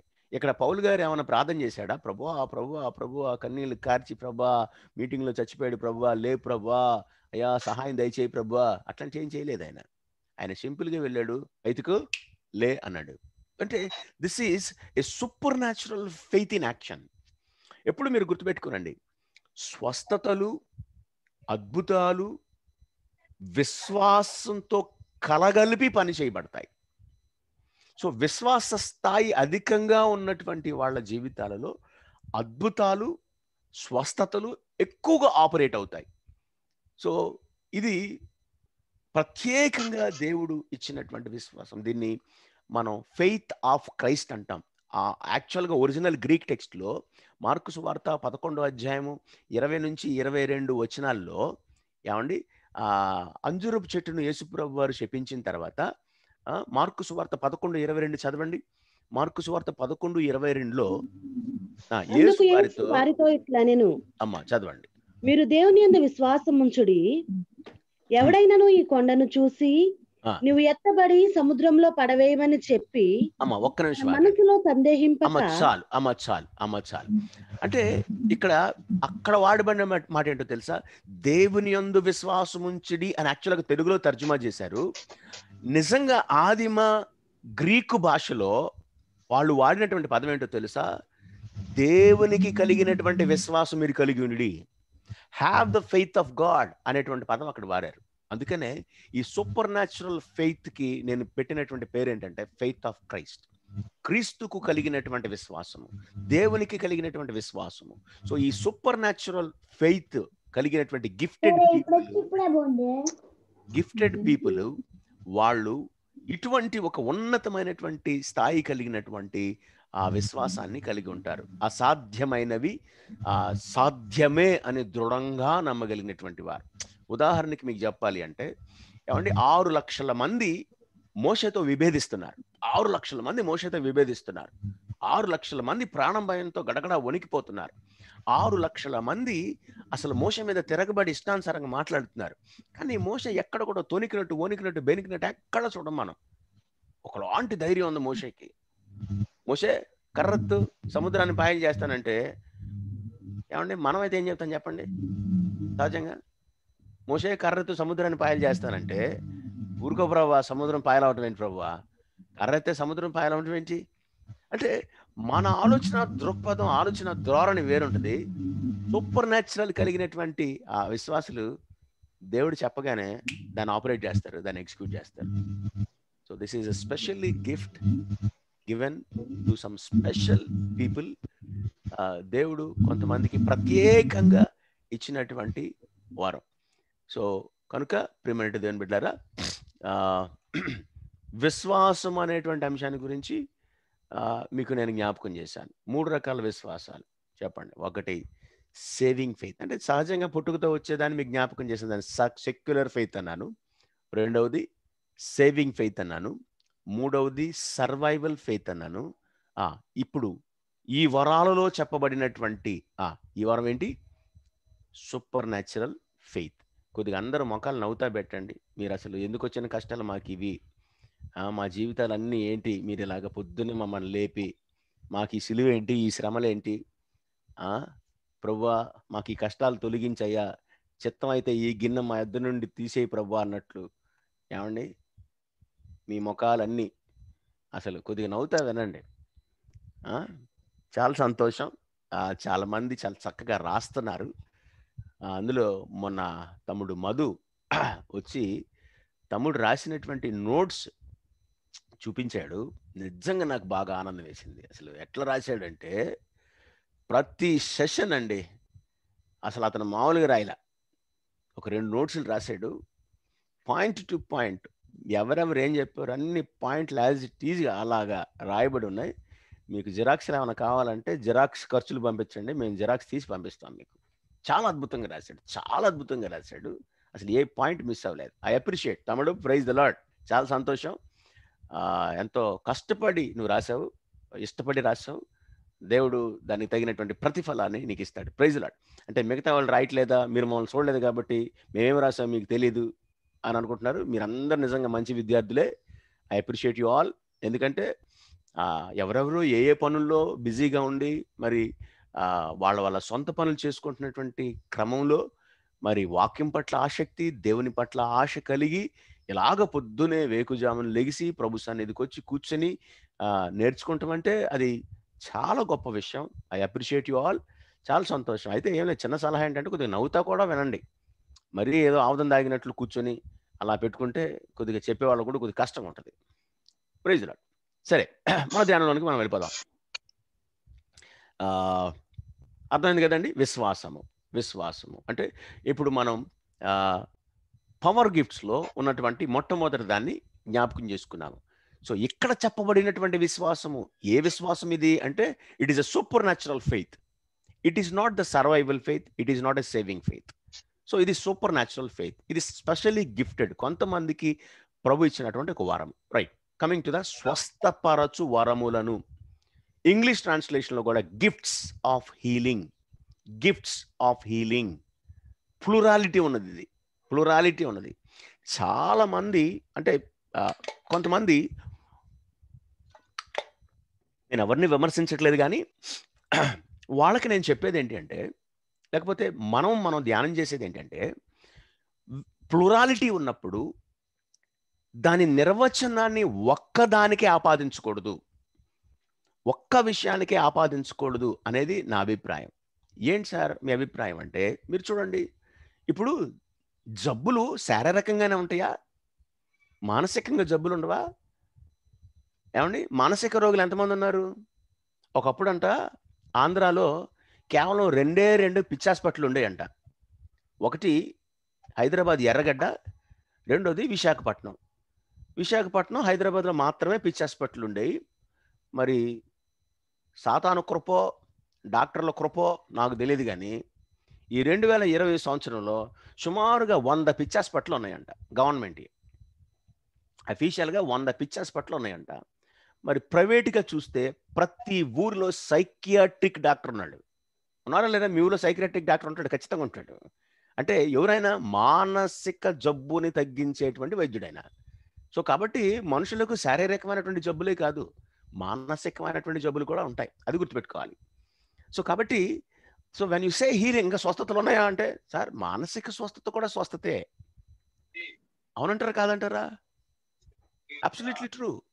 సో ఆత్మీయమైనటువంటి సహోదరులారా, మైక్రోఫోన్ దయచేసి క్రమశిక్షణ కలిగి మీ మైక్రోఫోన్ జాగ్రత్తగా పెట్టుకోవడానికి ప్రయత్నించండి ప్లీజ్.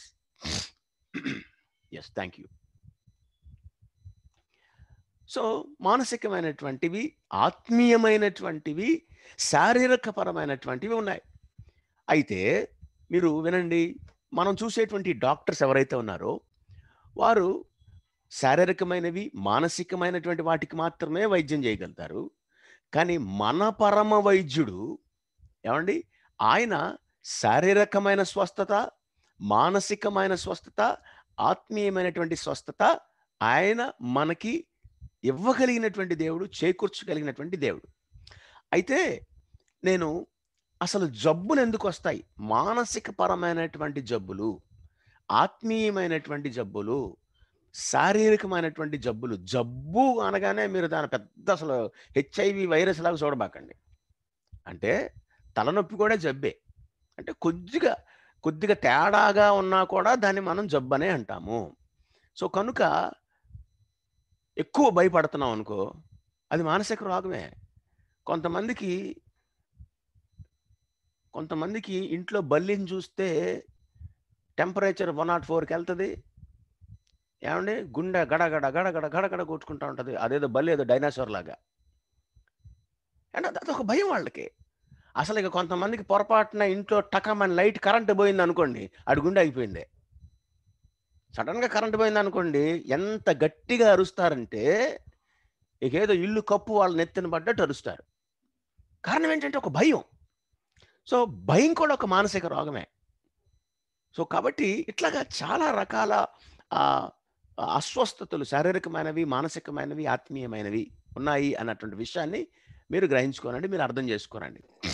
అయితే ముందు అసలు జబ్బులు ఎందుకు వస్తాయో క్లుప్తంగా జస్ట్ అట్లా ఒక స్లైడ్ వేసేస్తాను. అయితే దీని గురించి నేను పెద్దగా డిస్కస్ చేయను, కానీ జబ్బులకి కారణాలు ఏంటి చాలా మందికి అర్థం కాదు. అన్నా మరి మా వ్యాధికి కారణం ఏంటి, లేకపోతే మా ఈ స్థితికి కారణం ఏంటి, మా కుటుంబాల్లో చాలా చిన్న వయసులోనే చచ్చిపోతున్నారు, మా కుటుంబాల్లో ఇంకా ఇటువంటి పరిస్థితులు ఉన్నాయి. సో నేను ప్రాముఖ్యంగా 4 కారణాలు జ్ఞాపకం చేస్తాను. 4 కారణాలు ఏంటి అంటే, ఒకటి పాపము, రెండవది శాపము, మూడవది సాతాను.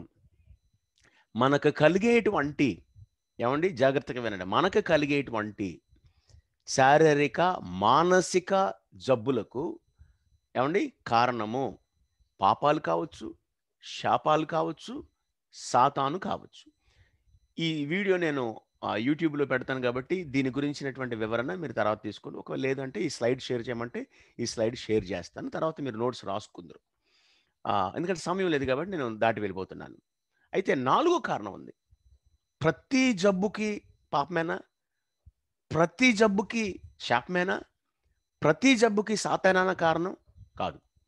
కొన్ని సందర్భాల్లో ఆ జబ్బు కావాలనే దేవుడు పెడతాడు. ఫర్ ఎగ్జాంపుల్, అపోస్తలుడైనటువంటి పౌలు గారు ఉన్నారు. పౌలు గారికి చరిత్ర చెబుతుంది ఏంటి అంటే, ఆయనకి కళ్ళు సరిగ్గా కనపడవంట. He's half blind. Half blind అంటే ఆయన దమస్కు మార్గంలో శిలువ ప్రత్యక్షత ఏమండి ఆయన పొందుకున్న తర్వాత కనులు మూయబడ్డాయి.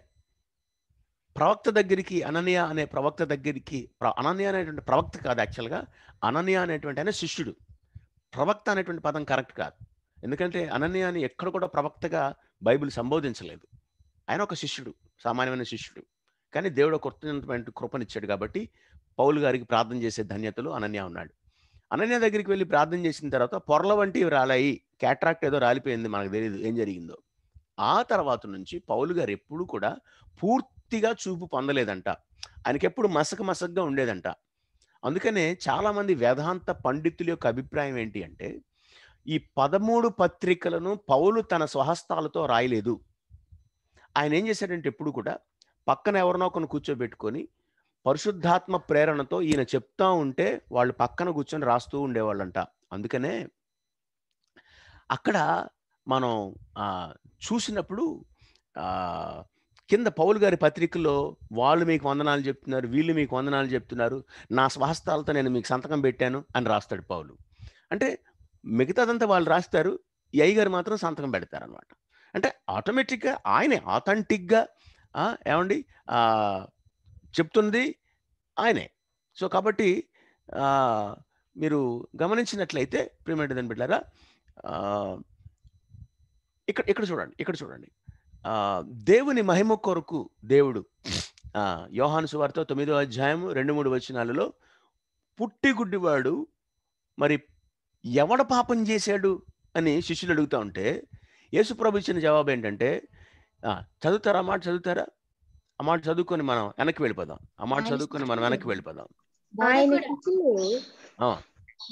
బోధకుడా, వీడు గుడ్డివాడై పుట్టుటకు ఎవడు పాపము చేసెను? వీడా, వీని కన్నవారా అని ఆయనను అడగగా యేసు మీరు అక్కడ వినండి. అక్కడ చెప్తున్నటువంటి మాట ఏంటంటే, ప్రభువా, వీడు పుట్టి గుడ్డివాడై పుట్టుటకు ఎవరు పాపం చేశారు? వీడా, వీని కన్నవారా?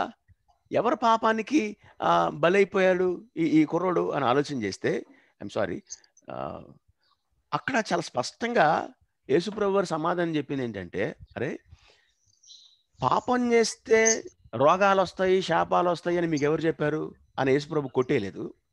ఒకటి. రెండోది, యేసుప్రభు వారు చాలా సింపుల్గా చెప్పింది ఏంటంటే, వీడైనను వీని కన్నవారను పాపం చేయలేదు. అంటే అర్థం ఏంటంటే, జనరేషనల్ సిన్స్ వల్ల కూడా జబ్బులు వస్తాయి, పర్సనల్ సిన్స్ వల్ల కూడా జబ్బులు వస్తాయి, శాపాలు వస్తాయి.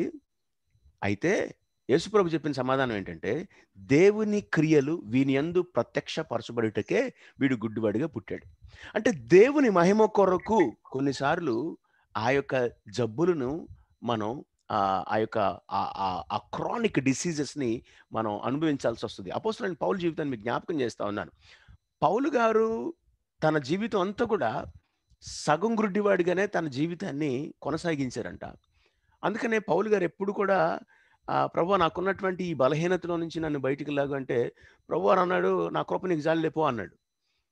అందుకనే గలతీ పత్రికలో అంటాడు కదా, వీలైతే మీరు కనులు ఓడబీకి నాకు ఇవ్వడానికి కూడా సిద్ధపడ్డారు మీరు అంటారు. So he has a weakness not because of the sin, he has a weakness not because of the Satan, but he has a weakness to glorify God. దేవునిని కనపరచడానికి, దేవుని మహిమ కొరకు పౌలు గారికి ఆ బలహీనత ఉన్నట్టు మనం చూస్తాము. యోహాను సువార్త 9:2 వచనాల్లో కూడా దేవుని క్రియలు ప్రత్యక్షపరచబట్టుకే అని చూస్తాము. లాజరు యొక్క విషయంలో కూడా 11:4 వచనంలో ఆయన చూడండి, యేసు ఇది విని, ఈ వ్యాధి మరణము కొరకు వచ్చినది కాదు కానీ దేవుని కుమారుడు దీని వలన మహిమపరచబడినట్లు దేవుని మహిమ కొరకే వచ్చింది. ఇది చచ్చిపోవడానికో పాపం వల్ల శాపం వల్ల వచ్చినటువంటి జబ్బు కాదు ఇది. ఈ జబ్బు దేవుని మహిమ కొరకు వచ్చింది. అంటే కొన్నిసార్లు చాలా మంది విశ్వాసులు ఈ లైవ్లో ఉండుండొచ్చు, ఒక క్రానిక్ డిజార్డర్తో, భయంకరమైనటువంటి తలనొప్పి, భయంకరమైనటువంటి వెన్నునొప్పి. నేను మీకు చెప్తున్నాను, మళ్ళీ జాగ్రత్తగా వినండి. రవి జక్రియస్ గారు, ఆయన సుమారు నాకు తెలిసిన అంచనాల ప్రకారం 150 దేశాలు పైనే తిరిగాడు ఆయన. 150 దేశాల పైనే తిరిగాడు ఆయన. చాలా గొప్ప సేవకుడు ఆయన. రవి జక్రియస్ గారు తెలియనటువంటి సేవకులు నాకు తెలిసి ఎవరు ఉండకపోవచ్చేమో. ఆయన జీవితంలో ఆయనకి L3, L4, L5 అనేటువంటి spinal disorder, chronic spinal disorder, pain అది ఆయన వంగలేడు, వంగి షూలేస్ కూడా కట్టుకోలేడు, ఆయన పెట్టెను గట్టిగా ఆయన మోయలేడు. ఆయన 26 సంవత్సరాలు ఆ క్రానిక్, ఆ డిస్క్ ప్రాబ్లంతో ఆయన బాధపడ్డారు. 26 years. He prayed many times. యేసుప్రభు దేవుడు ఏం చెప్పాడంటే, ఇది నా మహిమ కొరకు నీకు ఇవ్వబడింది. We don't know the reasons, but ఆయన ఆ క్రానిక్, ఆ స్పైనల్ డిజార్డర్తోనే 26 సంవత్సరాలు సేవ చేస్తే ఆయన చెప్పినటువంటి, నేను నా సొంత మాట చెప్పట్లేదు, ఆయన సాక్ష్యాలు మీరు చూడొచ్చు. ఆయన చెప్పినటువంటిది ఏంటంటే 26 సంవత్సరాల తర్వాత ఒక రోజున ఒక సేవకుడు ఫోన్ చేసి, రావి, నేను నీ దగ్గరికి వచ్చి ప్రార్థన చేయాలని పరిశుద్ధాత్మ దేవుడు చెప్తున్నాడు, నేను నీ దగ్గరికి వస్తానంటే రమ్మన్నాడంట.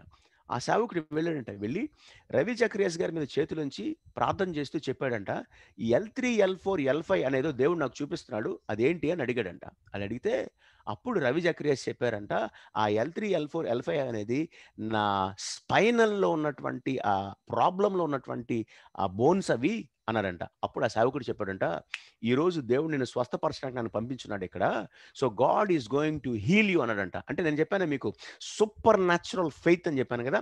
సూపర్ న్యాచురల్ ఫెయిత్ వరం కలిగినటువంటి వారు, స్వస్థతా వరం కలిగినటువంటి వారి గురించి నేను మాట్లాడుతున్నాను. సో దేవుని యొక్క మహిమ కొరకు వీళ్ళు నిలబడతారు, వాడబడతారు. ఆ వ్యక్తి వెళ్ళి ఆ రోజున రవి జకరియాస్ గారి మీద చేతులుంచి ఆయన ఫెయిత్ ఎగ్జిక్యూట్ చేసి దేవుడు ఆయనకి ఇచ్చినటువంటి ఆ స్వస్థతా వరాన్ని ఎగ్జిక్యూట్ చేయడాన్ని బట్టి, రిమెంబర్, 26 సంవత్సరాలు బాధపడినటువంటి రవి జకరియాస్ గారికి on the spot he relieved the deliverance. On the spot ఆ L3, L4, L5 ఆ యొక్క స్పైనల్ ప్రాబ్లం మొత్తం కూడా దేవుడు స్వస్థపరిచాడు. ఎంత గొప్ప దేవుడైనా. Praise the Lord, hallelujah. So కాబట్టి ప్రియమైన దేవుని బిడ్డలారా, ప్రతి ఒక్క శారీరక పరమైనటువంటి వ్యాధి కొన్నిసార్లు ఆ పెయిన్ వల్ల నువ్వు దేవునికి దగ్గరగా వస్తావు. ఆ పెయిన్ వల్ల నువ్వు దేవుని మీద ఇంకా క్లోజ్గా ఆధారపడతావు.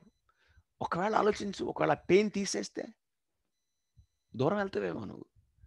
నువ్వు దూరం వెళ్లకుండా ఉండాలి అంటే కొద్దిగా గొప్ప ఆ బాధ పెట్టి దగ్గర పెట్టుకోవాలి. ఎందుకంటే ఆయనకి నువ్వు ఉండటం ఇష్టం, ఆయనకి దగ్గరగా నువ్వు ఉండటం ఇష్టం, ఆయనకి ఆనుకొని ఉండటం ఇష్టం. అందుకని కొన్నిసార్లు మరి ఆయన మహిమ కొరకు మరి ఆ బాధలు, ఆ వ్యాధి ఉండుండొచ్చు. పౌలు గారి యొక్క జీవితంలో అదే జరిగి ఉండొచ్చు. సో కనుక ప్రియులరా, ఇప్పుడు అసలు జబ్బులు ఎందుకు వస్తాయి నేను మీకు జ్ఞాపకం చేశాను. I'm directly going to this general healing and gift of healing.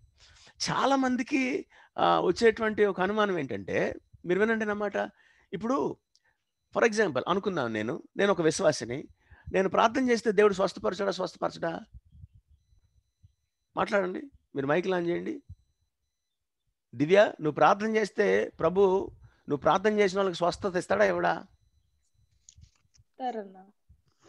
తమ్ముడు సుబ్బారావు, నువ్వు ప్రార్థన చేస్తే స్వస్థత ఇస్తాడా ఇవ్వడా?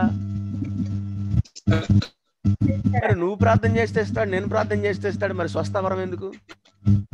మీకు అర్థమవుతుంది కదా నా ప్రశ్న? అయితే మీరు జాగ్రత్తగా వినండి. It's called the general healing and gifted healing. రెండు ఉన్నాయి ఇక్కడ.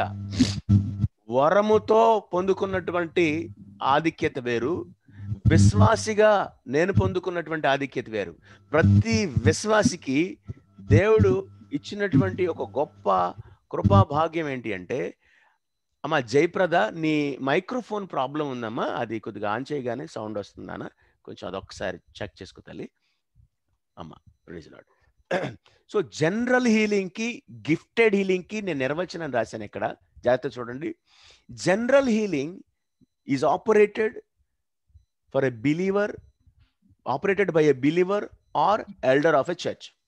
ఓ సంఘంలో ఉన్నటువంటి ఒక విశ్వాసో, లేకపోతే సంఘంలో ఉన్నటువంటి ఒక పెద్దో, ఏమంటే విశ్వాస సహితమైనటువంటి ప్రార్థన ఆ వ్యక్తిని స్వస్థపరుస్తుంది. అయితే మీరు జాగ్రత్తగా డిఫరెన్స్ చూడండి ఇక్కడ. నాకు చెవులు ఉన్నాయి, గ్రంథాలు ఉన్నాయి, కానీ ఏదో ఇన్ఫెక్షన్ వల్ల పని చేయట్లేదు. సో నేను విశ్వాసంతో వెళ్ళి ప్రార్థన చేశాను, సరిగా పని చేయనటువంటి నా చెవు పని చేయటం మొదలుపెట్టింది. నాలుగుంది, స్వరపేటిక ఉంది, కానీ ఏదో డిస్ఇన్ఫెక్షన్ వల్ల లేకపోతే సెటానిక్ ఇన్ఫ్లుయెన్సెస్ వల్ల. మీరు చూడండి, బైబిల్లో యేసుప్రభు వారు చాలా సందర్భాల్లో ఆయన హీల్ చేసినప్పుడు ఆయన ఎక్కువ శాతం హీల్ చేసింది సెటానిక్ ఇన్ఫ్లుయెన్సెస్ వల్ల. అంధకార శక్తుల ఇన్ఫ్లుయెన్సెస్ వల్ల చెవుడు, మూగ, పక్షవాయువు, క్రిపుల్డ్ హ్యాండ్స్, ఇవన్నీ కూడా ఆయన ఎక్కువగా సెటానిక్ ఇన్ఫ్లుయెన్సెస్ వల్ల. అంటే నీకు నాలుగు ఉంటుంది, స్వరం ఉంటుంది, కానీ సెటానిక్ ఇన్ఫ్లుయెన్సెస్ వల్ల అవన్నీ అట్లా హోల్డ్ చేసి పెట్టుకొని ఉండుండొచ్చు. కొంతమందికి అన్ని గ్రంథులు ఉంటాయి కానీ అవి పనిచేయవు. So when you bind the demonics, so విశ్వాసంతో దేవుడు నీకు ఇచ్చినటువంటి అధికారాన్ని బట్టి నువ్వు వాడిని నీ పాదాల కింద నువ్వు చితక త్రొక్కగలిగినటువంటి అధికారం దేవుడు నీకు ఇచ్చాడు. కాబట్టి ఆ అధికారాన్ని బట్టి నువ్వు ప్రార్థన చేస్తే, ఆ విశ్వాసంతో నువ్వు ప్రార్థన చేసినప్పుడు ఖచ్చితంగా దేవుడు వింటాడు, స్వస్థపరచాడు. That's called the general healing. వినపడిన చెవులు వినపడతాయి, మాటలు రాని వాళ్ళు మాటలు వస్తాయి. కొన్నిసార్లు ఆ గడ్డలు ఐ పర్సనల్లీ విట్నెస్డ్. చీరాల్లో నేనే బెత్తరపోయాను, అంత గొప్ప స్వస్థత. ప్రభు నేను ప్రార్థన చేసి ఇంత పెద్ద స్వస్థత ఇస్తావా అని నేనే ఆశ్చర్యపోయాను. ఒక ఆమెకి ఇంత పెద్ద క్యాన్సర్ గడ్డ భుజం మీద వచ్చింది. ప్రార్థన చేశాను, ఆ పెద్ద గడ్డతో వచ్చింది. ప్రార్థన చేశాను, నెక్స్ట్ డే మీటింగ్ గడ్డ లేకుండా వచ్చింది. నేనే షాక్ అయిపోయా. ప్రభు నీకు వందనాలని చెప్పాను. అంటే ఒక విశ్వాస సహితం ప్రార్థన చేస్తే God will definitely will listen. దేవుడు వింటాడు. అది జనరల్ హీలింగ్. మరి గిఫ్టెడ్ హీలింగ్ ఏంటి సార్? గిఫ్టెడ్ హీలింగ్ ఏంటి అంటే లేనిది పుడుతుంది. ఎస్, మీరు చూడండి ఇక్కడ అపోస్తుల కార్యాలు 14 అధ్యాయానికి రండి. అపోస్తుల కార్యాలు 14 అధ్యాయానికి రండి. 8వ వచనం 10వ వచనం ఒకసారి చదవండి. పుట్టినది మొదలుకొని కుంటివాడే ఉన్నాడు, నడవలేక కూర్చున్నాడు వాడు. అంటే ఇప్పుడు వినండి, పుట్టినది మొదలుకొని నిలబడలేక కూర్చున్నాడంటే కాలు సన్నగా ఉంటుంది. పోలియో లెగ్స్ ఎలా ఉంటాయండి? పోలియో లెగ్స్ ఎలాగ ఉంటాయి? చాలా సన్నగా ఉంటాయి. ఇప్పుడు ఆ 10వ వచనం చదవండి. నీ పాదములు మోపి సరిగా నిలువుము. అప్పటి వరకు పాదాలు మోపి నిలవలేకపోయాడు కదా, ఇప్పుడు పాదాలు మోపి ఎలా నిలుస్తాడు అంటే ఎముకలు మరలా రెస్టోర్ అయ్యాయి. ఆ ఎముకలు చుట్టుపక్కల ఉన్నటువంటి కండ మరలా రెస్టోర్ అయ్యింది. అంటే ఓచగా ఉన్నటువంటి నిలవటానికి సహకరించినటువంటి పాదాలు ఇప్పుడు ఏమయ్యాయంటే లోపల బోన్స్ మళ్ళా స్థిరపడ్డాయి, ఫ్లెష్ వచ్చేసింది. అంటే లేనిది ఉనికిలోనికి వచ్చింది. ఆ వ్యక్తి నడవగలిగాడంటే కాళ్ళల్లో సత్తు వచ్చింది, కాళ్ళల్లో ఎముకలు బలపరచబడ్డాయి, కాళ్ళల్లో మరలా నడవడానికి కావలసినటువంటి ఆ ఫ్లష్ అంతా కూడా వచ్చేసింది. ప్రైజ్ లార్డ్, హల్లెలూయా. నేను ఒక సాక్ష్యం విన్నాను. ఆమెకి గర్భసంచి తీసేస్తే ఒక గిఫ్టెడ్ మ్యాన్ ఆమెకు ప్రార్థన చేశాడు. ప్రభా, ఆయనకు తెలీదు ఆమె గర్భసంచి తీసేశారన్న విషయం ఆమెకు తెలీదు. ఈయన ఆమె కోసం ప్రార్థన చేశాడు. ప్రభా, ఏం గర్భాన్ని నువ్వు తెరవాల్సిందే ప్రభు అని ప్రార్థన చేశాడు. మీరు ఆలోచించండి, గర్భసంచి తీసేసిన ఆమెకి ఈయన నువ్వు బిడ్డలు ఇవ్వాల్సిందే ప్రభు అని ప్రార్థన చేస్తే ఎగ్జాక్ట్లీ ప్రార్థన చేయటమే. బ్రదర్స్, మీరు స్క్రీన్ మీద గీస్తున్నారు, కొంచెం ప్లీజ్ గీకండి. ప్రార్థన చేస్తే ఎటువంటి స్వస్థత అంటే సంవత్సరం తర్వాత మళ్ళీ ఈ సేవకుడు ఆ ఊరికి ప్రకటన చేయడానికి వెళ్తే ఆమె చెప్పినటువంటి మాట ఏంటే, అయ్యా నాకు హిస్టాక్టమీ చేశారు, గర్భసంచి తీసేశారు, కానీ అద్భుతం ఏంటి అంటే మీరు ప్రార్థన చేశారు, గర్భసంచి మరలా రావడమే కాదు, నేను ఒక బిడ్డకి జన్మను కూడా ఇచ్చానని చెప్పింది ఆమె. So that is what the great gifted healing. So అది స్వస్థత వరం కలిగినటువంటి వారి జీవితంలో ఏమండి వారు చేసేటువంటి విధానం. సో కనుక మీరు అర్థం చేసుకోవడానికి ప్రయత్నం చేయండి. Okay, that's the gifted healing. ఇక కొన్నిసార్లు చచ్చిపోయినటువంటి వారిని కూడా మీరు ఒకవేళ ఈయన గురించి ఏమైనా చదివే సమయం ఉంటే ఒకసారి ఆయన గురించి మీరు చదవడానికి ప్రయత్నం చేయండి. ఆయన పేరు స్మిత్ విగిల్స్వర్త్. యూట్యూబ్లో వెతకండి వీని గురించి. చాలా గొప్ప దైవ సేవకుడు. సో ఫెయిత్, హీలింగ్, మిరకల్స్ అద్భుతంగా ఎగ్జిక్యూట్ చేసినటువంటి ఆయన. గిఫ్టెడ్ హీలింగ్కి నేను చెప్తున్నాను అంటే ఎప్పుడు మీకు చెప్తున్నాను, healing, miracles are always associated with the gift of faith. విశ్వాసంతో ముడిపడి ఉంటాయి ఇవన్నీ ఎగ్జిక్యూట్ చేసేటప్పుడు. ఈయన ఒక కోటానికి వెళ్ళాడంట. ఈయన కోటానికి వస్తున్నాడని చెప్పేసి పాంప్లెట్లు ఊరంతా పంచారు. అయితే ఒక ఆమె వాళ్ళ ఆయన చచ్చిపోయి 3 రోజులైంది. వాళ్ళ ఆయన చచ్చిపోయి 3 రోజులైతే ఈయన కోటానికి వస్తున్నాడని చెప్పి ఈమె స్ట్రెచ్చర్ మీద తీసుకొచ్చి కోటానికి చచ్చిపోయిన శవాన్ని తీసుకొచ్చింది. ఆయన చచ్చిపోయిన శవాన్ని తీసుకొచ్చి ఆ వెనకాల ఆ కూటం టెంట్ వెనకాల ఆ స్ట్రక్చర్ మీద బాడీని పెట్టిందంట ఆమె. వచ్చిన వాళ్ళందరూ వంబేలు ఎత్తిపోతున్నారు, భయపడిపోతున్నారు. ఏమి మాత్రం కలవర పడకుండా అట్టగే పెట్టింది. అడుగుతున్నారంట, అమ్మ మీ ఆయన చచ్చిపోయి 3 రోజులు అయితే సమాధి చేయకుండా ఎందుకు తీసుకొచ్చామంటే, ఆయన వస్తాడు ప్రార్థన చేస్తాడు మా ఆయన లేపుతాడు అంటుందంట. ఆయన వస్తాడు ప్రార్థన చేస్తాడు మా ఆయన లేపుతాడు అని అంటుందంట. వీళ్ళందరికీ ఏమేమి అర్థం కావట్లేదు, ఆయన రావటం ఏంటి లేపటం ఏంటి అన్న ఆలోచన ఉంది. ఈ తల్లికి విశ్వాసం ఉంది. ఆయన వచ్చాడు. ఆయన వచ్చిన తర్వాత ఆయనతో ఒకటి ఇదే అంటుందంట, అయ్యా నువ్వు ప్రార్థన చేస్తే మా ఆయన లేపుస్తాడు, చచ్చిపోయి 3 రోజులు అయింది, నువ్వు ప్రార్థన చేయనంట. స్మిత్ విగిల్స్వర్త్ గారు వెళ్ళి ఆయన చేసింది ఏంటంటే ఆయన గుద్దుతాడంట. ఆయన వెళ్ళి చిన్న ప్రార్థన చేసి పొట్ట మీద గుద్దగానే చచ్చిపోయిన 3వ రోజు చచ్చిపోయినటువంటి వ్యక్తి దగ్గుకుంటా లేచాడంట. లెగిసి ఈయన గబగబా ఆయన లేపేసి స్టేజ్ ఎక్కి వెళ్ళిన తర్వాత చెప్పాడంట, ఈరోజు ప్రసంగం నేను చేయను, ఈరోజు ప్రసంగం చచ్చిపోయి లేచినటువంటి ఆయన చేస్తాడు అనగానే ఆ చచ్చిపోయి లేచినటువంటి స్టేజ్ మీదకి వెళ్ళి ప్రసంగం చేశాడంట. That is what the gifted healing. నేను కథ చెప్తుంది, మీరు ఇంటర్నెట్లో చదవండి. ఆయన ఆయన ఆయన ఆయన గురించి చాలా పుస్తకాలు ఉన్నాయి. ఆయన పరిచర్య గురించి చాలా సాక్ష్యాలు ఉన్నాయి. ఆయన మనవరాళ్ళు మనవళ్ళు వాళ్ళు చెప్పినటువంటి సాక్ష్య అనుభవాలు ఉన్నాయి. సో ఎక్స్క్లూజివ్లీ ఈయనకి ఇంత గొప్ప వరం ఎట్లాగొచ్చింది అంటే, నేను మీకు చెప్పాను ఆయన గురించి, మనం చెప్పాను. ఎవరికో బాగలేదంటే సైకిల్ వేసుకొని 40 కిలోమీటర్లు వెళ్ళి వాళ్ళ దగ్గర 4-5 గంటలు మోకరించి అమ్మాయి దగ్గర కన్నీరు కార్చి ప్రార్థన చేసేటువంటి ఆ ప్రేమ, ఆ కంపాషన్ ఈ వ్యక్తికి ఉన్నది. కాబట్టి దేవుడు okay right I will be gifting you, ఆ వరాన్ని దేవుడు అందుకు ఇచ్చాడు వాళ్ళకి. సైకిల్ వేసుకొని 40 కిలోమీటర్లు వెళ్ళి ఎవరో తెలియని వ్యక్తి దగ్గర మోకరించి రాత్రి 11 గంటల నుంచి ఉదయం 4 గంటల దాకా ప్రార్థన చేశాడు ఆయన. సో అట్లాగా ప్రార్థించేటువంటి హృదయం, ఒక వ్యక్తి జబ్బుతో ఉన్నాడంటే గుండెలు మండిపోవాలి, గుండెలో భారం నిండిపోవాలి, గుండెలు పగిలిపోవాలి. అటువంటి ఒక భారం ఉన్న వాళ్ళకి దేవుడు ఆ వరాలు ఇచ్చి వాడుకుంటాడు. ఏమండి? యా, కమింగ్ టు అద్భుత కార్యాలు చేసేటువంటి వరం. గిఫ్ట్ ఆఫ్ హీలింగ్ కి అద్భుతాలు చేసేదానికి ఈ రెండిట్లో కూడా స్వస్థతలు జరుగుతాయి. అద్భుతాల్లో కూడా స్వస్థతలు జరుగుతాయి, గిఫ్ట్ ఆఫ్ హీలింగ్ ద్వారా కూడా స్వస్థతలు జరుగుతాయి. కాకపోతే గిఫ్ట్ ఆఫ్ హీలింగ్లో చాలా సందర్భాల్లో వెంటనే స్వస్థత రాకపోవచ్చు, ఇన్స్టాంటేనియస్గా స్వస్థత రాకపోవచ్చు, గ్రాడ్యువల్గా స్వస్థత కలుగుతుంది కొన్ని సందర్భాల్లో ఇన్స్టాంటేనియస్గా కూడా రావచ్చు. కానీ అద్భుత కార్యాల వల్ల వచ్చేటువంటి స్వస్థత అది ఇన్స్టాంటేనియస్, సంపూర్ణం, ఇమీడియట్గా వస్తుంది. మన ఐ బైండ్ ఇట్ ఇమ్మీడియట్గా. ఇప్పుడు యేసుప్రభు వారు స్వస్థపరిచినటువంటి చాలా సందర్భాల్లో వాళ్ళకి అంచెలంచెలుగా చూపొచ్చిందా, ఒకసారిగా చూపొచ్చిందా? ఒకసారిగా చూపొచ్చింది. ఆ నడుము వంగిపోయినామా ఒక్కసారిగా అనగా లేచిందా, గ్రాడ్యువల్గా లేచిందామా? ఒకసారిగా లేచిపోయింది. సో అద్భుతాలు అనేవి ఇన్స్టాంటేనియస్గా సంపూర్ణంగా అప్పటికప్పటికే జరిగిపోతాయి. సో మెరకల్స్ అనేటువంటి పదానికి డొనామిస్ అనేటువంటి గ్రీక్ పదం అర్థాన్ని ఇస్తుంది. So mighty acts that reveals the God power, దేవుని యొక్క అత్యున్నతమైనటువంటి శక్తిని బయలుపరిచేటువంటి వరమే ఈ యొక్క అద్భుత కార్యాలు. నిజంగా నేను చాలా గొప్ప దైవ సేవకుల యొక్క జీవితాల్లో జరిగినటువంటి అద్భుతాలు చెప్తుంటే నేను ఆశ్చర్యపోయాను. నేను చెప్తాను కొన్ని సాక్ష్యాలు, మీరు జస్ట్ అలాగా వినండి. ఏంటి అంటే,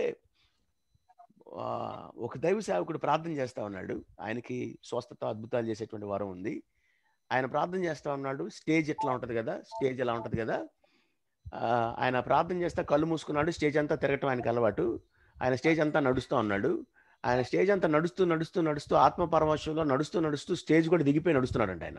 ఆయన యాక్చువల్గా స్టేజ్ ఎక్కడ ఉంటే, స్టేజ్ దిగి బయటకు వచ్చి ఆయన నడుస్తుంది ఎక్కడంటే గాల్లో నడుస్తున్నాడంట. గాల్లో నడుస్తా ఆ ప్రజలు కూర్చున్నటువంటి ప్రాంతం అంతా అలా తిరుగుతూ ఉన్నాడంట. ఇక మీరు ఆలోచించండి, స్టేజ్ మీద ఉండాల్సిన గాలి మీద నడుస్తూ ఉంటే కింద ప్రజలు ఎట్లా ఉంటారు చెప్పండి మీరు? బుడ్డిబుడి రాదు వాళ్ళకి. అంటే అదే చెప్తున్నాను మీకు, ఈ అద్భుతం అనేది దేవుని యొక్క అత్యున్నతమైనటువంటి శక్తిని బయలుపరిచేది అనమాట. అట్లాగా చాలా మంది దైవ సేవకుల జీవితంలో వాళ్ళు స్టేజ్ దాటి వచ్చి గాల్లో అలా నడుస్తాం, అలా స్టేజ్ మీదకి వెళ్ళిపోవటం వాళ్ళు చూసినప్పుడు నిజంగా మనం సేవిస్తున్నటువంటి దేవుని యొక్క అత్యున్నతమైన శక్తి ఎంత ఉన్నతమైనది అని వాళ్ళు తెలుసుకోగలుగుతారు. సో యేసు ప్రభు వారు మరి ఎన్నో అద్భుతాలు చేశాడు. ఆయన నీళ్ళని ద్రాక్షారసంగా మార్చడం, మరి సముద్రాన్ని గద్దించడం, ఏమండి 5 రొట్లు 2 చేపలు ఎంతో మందికి పంచడం. సో ఇటువంటి అన్నీ కూడా మరి దేవాతి దేవుడు చేసినటువంటి అద్భుతాలు జాబితాలు మనం చూస్తుంటాం. అపోస్తులు కూడా ఎన్నో అద్భుతాలు చేశారు. సో కనుక అద్భుతాలు ఇన్స్టంటేనియస్గా సంపూర్ణంగా జరిగాయి. ఏమండి? యా. సో ఇప్పటి వరకు నేను చెప్పుకున్నటువంటి ఈ జాబితాలో ప్రియులారా ఒక్కసారి చూడండి, చదవండి, ఒకసారి మీరు చదవండి. చదివి నాకు కొద్దిగా వివరణ ఇవ్వండి. మేనిఫెస్టేషన్ లేదా పరిచర్య. ఏమండి? ఈ వరాలు ఒక్కసారి మీ మైక్రోఫోన్ ఆన్ చేసి పెడతారా?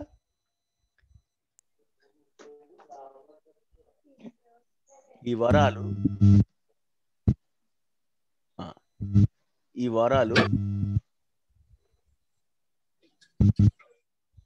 రైట్. మా జయప్రభ తల్లి, నీ మైక్రోఫోన్ ఆన్ చేస్తుంటే సౌండ్ వస్తుందని అందుకే నేను మ్యూట్ చేశానమ్మా, ఏమనుకోకు. రైట్. సో ఇవి సంఘ పరిధిలో సంఘ క్షేమాభివృద్ధి కొరకు, వ్యక్తిగత క్షేమాభివృద్ధి కొరకు దేవుడు ఇచ్చినటువంటి వరాల జాబితా. సో ఏ వరము ఏంటి అనేటువంటిది చాలా క్లుప్తంగా మనం ధ్యానం చేసాం. అయితే ఇప్పుడు మనం అంటే రేపటి దినాన మనం ధ్యానించేది ఏంటి అంటే, ఏ వరం ఏంటో నువ్వు విన్నావు, ఇప్పుడు అసలు ఆ వరం నీకు ఉందో లేదో మనం కనిపెట్టాలి.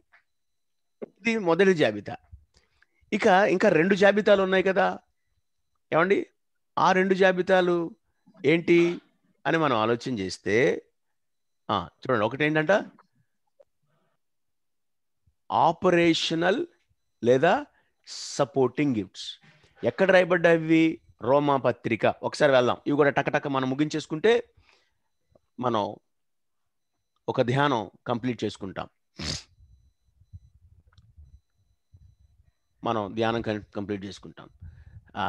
డానీ లైవ్లో ఉన్నావా?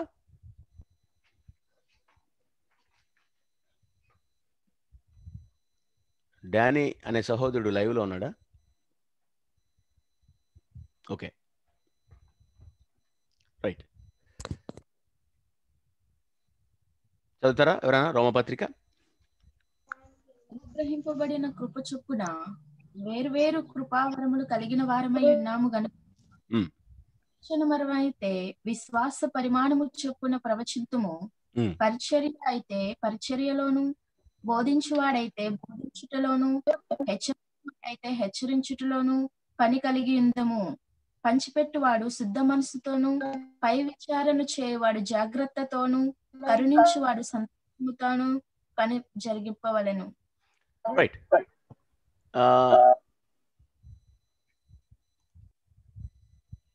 ఓకే, మీరు జాగ్రత్తగా గమనించండి. ఈ మొదటి కేటగిరీ దేనికి సంబంధించింది అని మీకు జ్ఞాపకం చేశాను. ఇది సంఘ పరిధిలో విశ్వాసులతో సంఘ పరిధిలో ఎక్కువ శాతం పని చేసేటువంటి పని కొరకు ఇవ్వబడినటువంటి వరాలు ఇవి. ఏమండి? అంటే ఇప్పుడు మీకు అర్థం అవడానికి చెప్తున్నాను, నేను అర్థం అవడానికి చెప్తాను. ఒక చిన్న ఇల్లు కడుతుంటే కావలసినటువంటి పనిముట్లకి ఒక 100 అంతస్తుల బిల్డింగ్ కట్టడానికి కావలసినటువంటి పనిముట్లకి అంత తేడా ఉందంటారా? చిన్న బిల్డింగ్ కట్టడానికి సిమెంట్ కలపడం ఎవరు కలుపుతారు? ఏమండి? ఒక మేస్త్రి ఒక కుర్రను తెచ్చుకుంటాడు, వాడు ఇసుక వేస్తాడు, సిమెంట్ వేస్తాడు, కొద్దిగా నీళ్లు పోస్తాడు, వాడే కలుపుతాడు చేతితో. అదే ఒక 100 అంతస్తుల బిల్డింగ్ దానికి కావాల్సినటువంటి సిమెంట్ కలపాలి అంటే మనుషుల వల్ల కాదు. దానికి ఒక పెద్ద మెషినరీ ఉంటుంది, ఒక పెద్ద మెషిన్ వస్తుంది, తిరుగుతూ ఉంటుంది, తిరిగి కలిపి నీకు ఆ మిక్సర్ అంతా కూడా ఇస్తూ ఉంటుంది. అంటే సంఘ పరిధిలో కావలసినటువంటి వరాలు పరిమితి కలిగినవి. అదే సార్వత్రిక సంఘ పరిధిలో మాట్లాడుకుంటే అవి చాలా ఉన్నతమైనటువంటి స్థితిలో ఉండాల్సినటువంటివి. అయితే ఇక్కడ నేను చెప్తున్నటువంటి 2వ జాబితా ఇది కూడా సంఘ పరిధికి సంబంధించినదే. జాగ్రత్తగా గమనించండి, ఇది కూడా సంఘ పరిధికి సంబంధించిందే. అందుకనే serving, teaching, exhortation, generosity, leadership and mercy. ఇంకొక జాబితా ఉంది. ఏంటి ఆ జాబితా? ఎఫెసీ పత్రిక 4:11 ఇక్కడ ప్రాఫెసీ అని ఉండదు, ప్రాఫెట్ అని ఉంటుంది. ఇక్కడ టీచింగ్ అని ఉండదు, టీచర్ అని ఉంటుంది. మీకు కనపడుతుంది కదా. సో టీచర్ వేరు, టీచింగ్ వేరు, ప్రాఫెట్ వేరు, ప్రాఫెసీ వేరు. మీకు ప్రాఫెట్ ప్రాఫెసీకి నిర్వచనాలు చెప్పాను. ఇప్పుడు టీచర్కి టీచింగ్కి కూడా నిర్వచనాలు చెప్తాను. సో ఈ పరిపాలన లేదా స్థాపన అనేటువంటి ఈ వరాలు ఇవి సార్వత్రిక సంఘ స్థాయిలో పనిచేయడానికి కావలసినటువంటి వరాలు.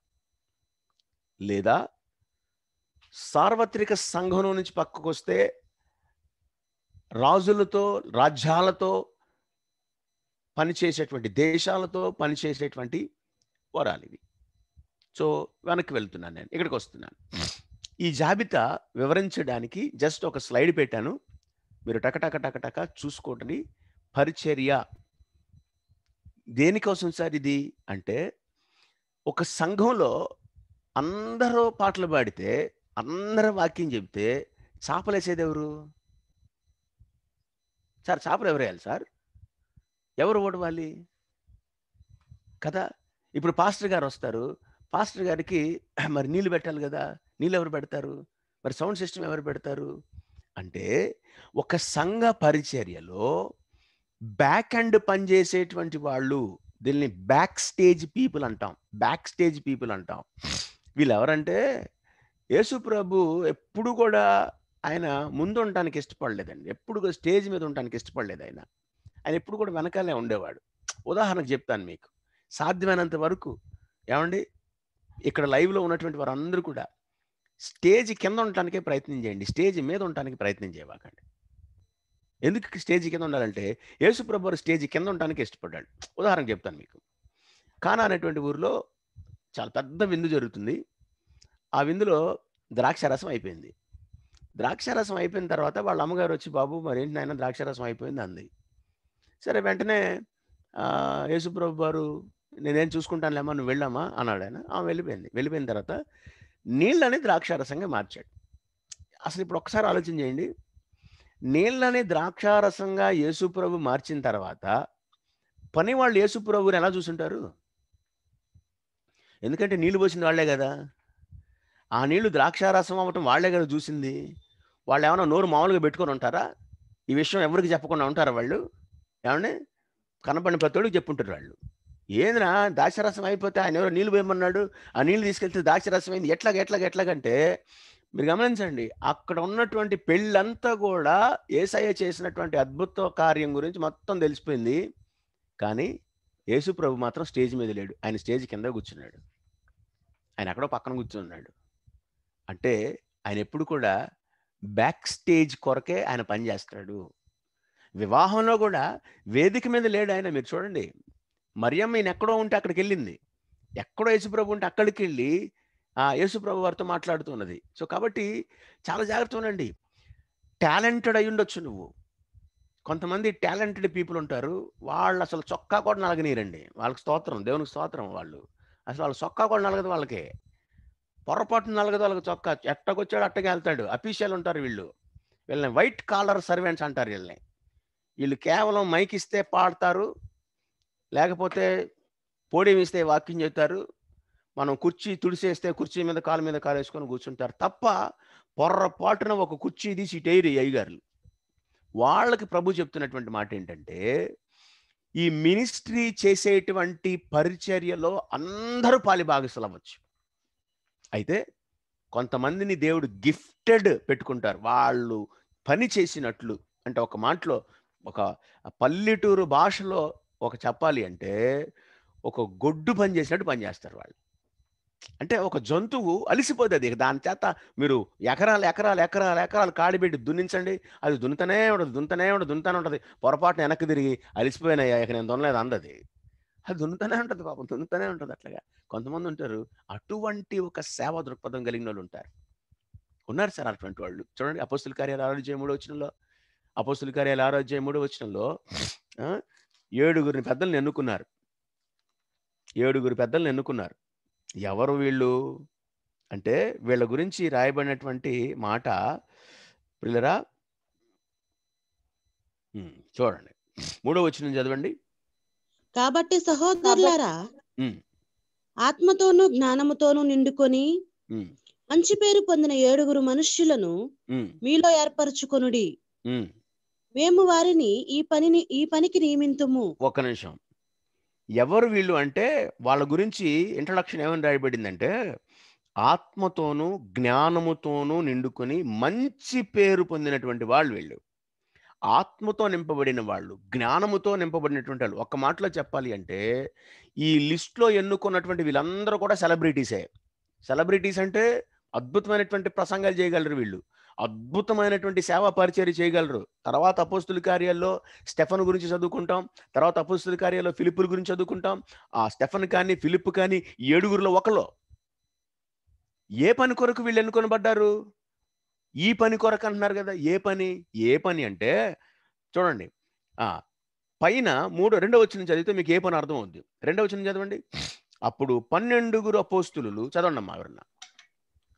తమ యొద్దకు శిష్యులను సమూహముగా పిలిచి, మేము దేవుని వాక్యము బోధించుట మాని ఆహారము పంచిపెట్టుట యుక్తము కాదు. ఒక్క నిమిషం ఆగండి. అపోస్తులు ఏం చెప్తున్నారంటే, మేము వాక్యం చెబుతున్నాము, వచ్చిన వాళ్ళందరికీ ఆకులేసి వడ్డించి ఆకులు కూడా తీస్తున్నాము. ఆకులేసి వడ్డించి ఆకులు తీసే పని మేము చేస్తున్నప్పుడు సమయం సరిపోవట్లేదు వాక్యం చెప్పడానికి. కాబట్టి ఆకులేసి అన్నం పెట్టి ఆకులు ఎత్తేయడానికి ఒక 7 పనులు కావాలరా, ఎవరున్నారు అని చూస్తే స్టెఫన్ ఉన్నాడు. స్టెఫను ఆకులు ఎత్తేస్తావా? అయ్యా ఫిలిప్పు ఆకులు ఎత్తేస్తావా? సార్ నేను ఉద్యోగ ప్రసంగికుని సార్. ఏంటి సార్, నేను గొంతు తీస్తే అసలు మామూలుగా ఉన్న వాళ్ళందరూ ఎంత గొప్పగా ఆరాధన చేస్తారు, మీరేంటి సార్ నన్ను ఆకులు ఎత్తేయడానికి పిలుస్తారా అనలేదు వీళ్ళు. వీళ్ళు ఆకులు ఎత్తేసి వచ్చిన వాళ్ళకి చేతులకి నీళ్ళు ఇచ్చి చేతులు కడుక్కోవడానికి ఇచ్చేటువంటి పని ఎవరు? వీళ్ళు ఆత్మ జ్ఞానముతో నింపబడినటువంటి వాళ్ళు. ఇది ఉన్నతమైనటువంటి సేవ. ఈ సేవ చేయటానికి పూనుకోనండి. ఈ సేవకులు కావాలి సంఘాల్లో చాలా మంది. ఈ సేవలు ఎవరు చేయగలుగుతారు? తగ్గించుకున్నవాడు మాత్రమే చేయగలుగుతాడు. దేవుని వాక్యం ఏం చేస్తుంది? తాను తగ్గించుకున్నవాడు హెచ్చించబడతాడు కదండి. సో కనుక చాలా మంది అఫీషియల్ విశ్వాసులు ఉంటారు. దయచేసి మానేసేయండి. అఫీషియల్ విశ్వాసం నుంచి బయటకు వచ్చి పరిచర్య చేసేటువంటి కృపలోనికి రండి మీరందరూ కూడా. 1 కొరింథీ పత్రిక 16వ అధ్యాయం 15వ వచనంలో రాయబడింది, స్టెఫెను కుటుంబీకులు అందరూ కూడా వీళ్ళు సేవకులు కొరకు అసిస్టెంట్లుగా పనిచేశారంట. చూడండి 1 కొరింథీ పత్రిక చదవండి. స్టెఫను ఇంటి వారు అకియ యొక్క ప్రథమ ఫలమై ఉన్నారనియు, వారు పరిశుద్ధులకు పరిచర్య చేయుటకు తమను తాము అప్పగించుకొని ఉన్నారని. వీళ్ళు పెద్దగా ఏం పని చేయరు. వాళ్ళు రాగానే వాళ్ళ బ్యాగ్ తీసుకుంటారు, వాళ్ళ వాటర్ బాటిల్ తీసుకుంటారు, వాళ్ళతో పాటు నడుస్తారు. వాళ్ళకి కావాలంటే చెప్పులకి షూ పాలిష్లు వేస్తారు, వాళ్ళకి చక్కగా వండి పెడతారు. వాళ్ళు తిన్న తర్వాత అక్కడికే నీళ్లు తెస్తారు, కడుగుతారు. అంటే పరిశుద్ధుల యొక్క పరిచర్యకి తమను తాము అప్పగించుకున్నటువంటి వారు. సంఘములో పరిచర్య కొరకు, పరిశుద్ధుల పరిచర్య కొరకు వాడబడేటువంటి వాళ్ళు ఉంటారు. వాళ్ళు కొంతమంది స్పెషల్లీ గిఫ్టెడ్ ఉంటారు సార్. వాళ్ళకి అసలు ఎవరు చెప్పవసరం లేదు. అసలు వాళ్ళకి గుండెల్లో నుంచి పొంగొస్తూ ఉంటుంది, ఈ మందిరం నాది, నేను ఇక్కడ పని చేయాలి, అన్నీ చేయాలి, ఈ పని ఆ పని ఏం లేదు అని ఉంటుంది. కొంతమంది ఉంటారు అఫీషియల్ కలెక్టర్లు ఉంటారు. వాళ్ళు వస్తారు, కూర్చుంటారు, పాడతారు, లేకపోతే 4 మాటలు చెప్తారు, వెళ్ళిపోతారు. సో అది కాదు. So this is specially gifted. ఇది కొంతమందికి ఉంటుంది. అందరూ దీన్ని ప్రాక్టీస్ చేయాలని నేను సలహా చెప్తున్నాను. రెండోది బోధించుట. ఏమండి, టీచింగ్ అంటున్నాను దీన్ని. టీచర్స్ కాదు, టీచింగ్ అంటే లోతైనటువంటి డాక్ట్రిన్స్ ఆత్మీయ జీవితంలో బలపడటానికి, విశ్వాసములో స్థిరపడటానికి కావలసినటువంటి కొన్ని లోతైనటువంటి ప్రామాణికమైనటువంటి విషయాలను బోధించడానికి కొంతమందికి సంఘంలో దేవుడు ఒక జ్ఞానాన్ని ఇస్తాడు. సో వాళ్ళనే మనం టీచర్స్ అంటాం, టీచింగ్ అంటాం. అయితే వీళ్ళ గిఫ్ట్ వేరు. వీళ్ళ గిఫ్ట్ సంఘ పరిధిలో విశ్వాసులకి డాక్టర్ని చెప్పడానికి, సంఘ పరిధిలో ఉన్న విశ్వాసులను బలపరచడానికి, ఏమండి గైడ్ చేయడానికి ఇచ్చేటువంటి వరం ఇది. అందుకనే యాకోబు 3:1 అంటాడు, బోధకులు అవ్వకుండా ఉండటానికి ప్రయత్నం చేయండి మీరు అంటాడు యాకోబు. సో అంటే బోధకులు అనేది చాలా ప్రాముఖ్యమైనటువంటి రోల్. ఎందుకంటే నువ్వు ఒక చిన్న రాంగ్ డాక్ట్రిన్ చెప్తే ఆ రాంగ్ డాక్ట్రిన్ వలన నీ సంఘం అంతా కూడా ఆ డాక్టర్ని ఫాలో అవుతుంటది. ఈ రోజున ఇన్ని డిస్టర్బెన్స్లు ఎందుకు ఉన్నాయండి? ఇన్ని రకాల డినామినేషన్స్ ఎందుకు ఉన్నాయండి? ఇన్ని రకాల ఎందుకున్నాయి సంస్థలు? అంటే ఒకళ్ళ యొక్క అభిప్రాయ భేదాలు ఉండటం వల్ల ఏమండి ఇన్ని రకాలుగా ఉన్నాయి. సో ఈ అభిప్రాయ భేదాలు ఎక్కడి నుంచి పుట్టుకొచ్చాయి? ఈ బోధకులు, ఈ టీచర్స్ వాళ్ళకి ఇది కరెక్టో అది కరెక్ట్ కాదు, ఆయన చెప్తుంది రాంగు, మనం చెప్తుంది కరెక్టు, కాబట్టి మనందరం తలుపులు వేసుకొని తాళాలు వేసుకొని మనందరం గదిలో ఉందాం, మనందరం సపరేట్ అయిపోదాం. ఇది కథ. సో అందుకనే యాకోబు అంటాడు, బీ కేర్ఫుల్. మీరు బోధకులుగా ఉండడానికి ప్రయత్నం చేయబాకండి, వాళ్ళకి ఎక్కువ శిక్ష ఉంటుంది.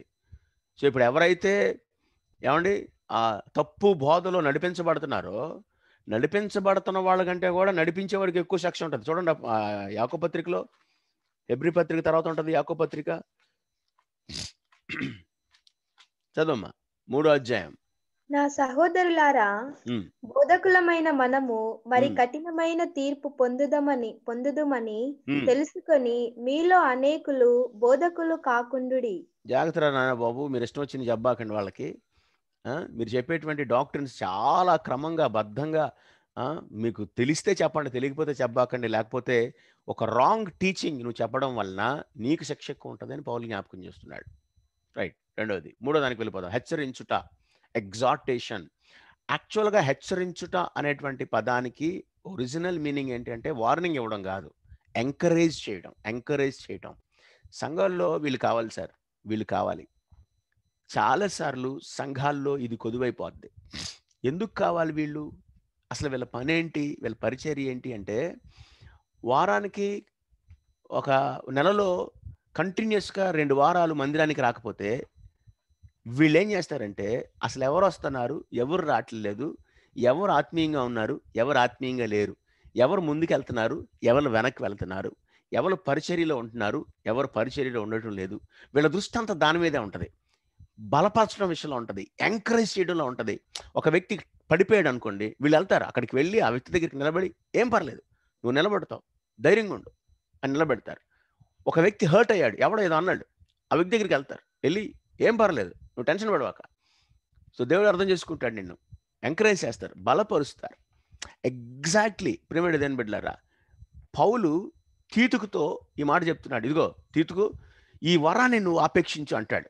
తీతుకు రాసిన పత్రిక 1:9-2:10లో పౌలు గారు తీతుకు సలహా చెప్తారు. ఇదిగో ఎంకరేజ్ చేసేటువంటి పనిలో నువ్వు ఉండంటున్నాడు.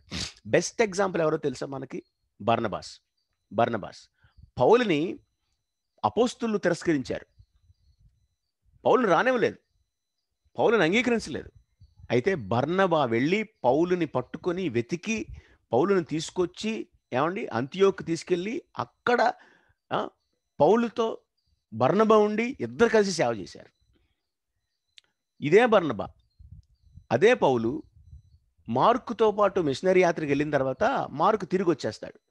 మార్కు తిరిగి వచ్చేసిన తర్వాత రెండో మిషనరీ యాత్ర ప్రయాణం చేస్తున్నప్పుడు పౌలు అంటాడు, ఈ మార్కు నాకు వద్దు, ఈ పని దొంగ నాకు అవసరం లేదు, వాడిని వదిలేసే బర్నబా అంటే, బర్నబా చెప్తాడు, పౌలు గారు ఈ వ్యక్తి ఎందుకు వెళ్ళిపోయాడో మనకు తెలియదు, కానీ దేవుని కొరకు ఒక మంచి సేవకుడికి నిలబడతాడు, నేను మార్కుని తీసుకొస్తానంటే పౌలు విభేదిస్తాడు. పౌలు గారు విభేదించి మార్కు వస్తే నేను రానంటాడు. అయితే ఒక పని చేయండి, మీరు శీలాన్ని తీసుకొని వెళ్ళిపోండి, నేను మార్కుని తీసుకొని వెళ్ళిపోతానని. అప్పుడు బర్నబా మార్కుని తీసుకొని ఒక మిషనరీ యాత్రకు వెళ్తాడు, పౌలు గారు శీలాన్ని తీసుకొని ఇంకో మిషనరీ యాత్రకు వెళ్తాడు. ఇక ఏ రీతిగా మార్కుని నిలబెడతాడంటే బర్నబా, ఈజిప్ట్లో ఈ రోజుకి మనం వెళితే మార్కుకి ఇచ్చినటువంటి వాళ్ళు చిత్రం ఏంటో తెలుసా? మార్కు పేరు లయన్. ఎన్ని సంఘాలు కట్టాడు మార్కు అంటే, మార్కు ఇన్ని సంఘాలు కట్టడానికి కారణం ఏంటి అంటే, బర్నబా మార్కుని ప్రోత్సహించాడు. పౌలు మార్కుని డిస్కరేజ్ చేసినా కూడా బర్నబా నిలబెట్టాడు. మార్కు నిలబట్టడం చూసి పౌలు గారే మార్కుకి లెటర్ రాస్తాడు, మార్కు నువ్వు నాకు కావాలి, నువ్వు పనులు మంచి సహకారిగా తయారయ్యావు, నేను నీతో కలిసి పనిచేయాలనుకుంటున్నానని పౌలే మార్కుని పిలుచుకుంటాడు. అంటే సో సంఘంలో ఇటువంటి ఎంకరేజ్ చేసి పురికొల్పి బలపరిచి నిలబెట్టేటువంటి ఆ గిఫ్టెడ్ పీపుల్ ఉండటం వల్ల వెనక్కి జారిపోయే వాళ్ళు ఉండరు, వెనక్కి పారిపోరు ప్రజలు. పారిపోతానే వీడు పట్టుకొస్తాడు, ఈ వ్యక్తి వెళ్తాడు, తీసుకొస్తాడు, కూర్చోబెడతాడు మందిరంలో. మళ్ళీ ఈ వ్యక్తి మళ్ళీ రోడ్డు మీద అట్ట నలుగురితో గుంపుతో తిరుగుతాడు అనుకో, ఎంటబడి వెళ్ళి రే గుంపు, ఆ గుంపుతో కాదు నువ్వు తిరగాల్సింది, ఈ గుంపుతో నువ్వు తిరగాలి అని వెనక పట్టుకొస్తాడు.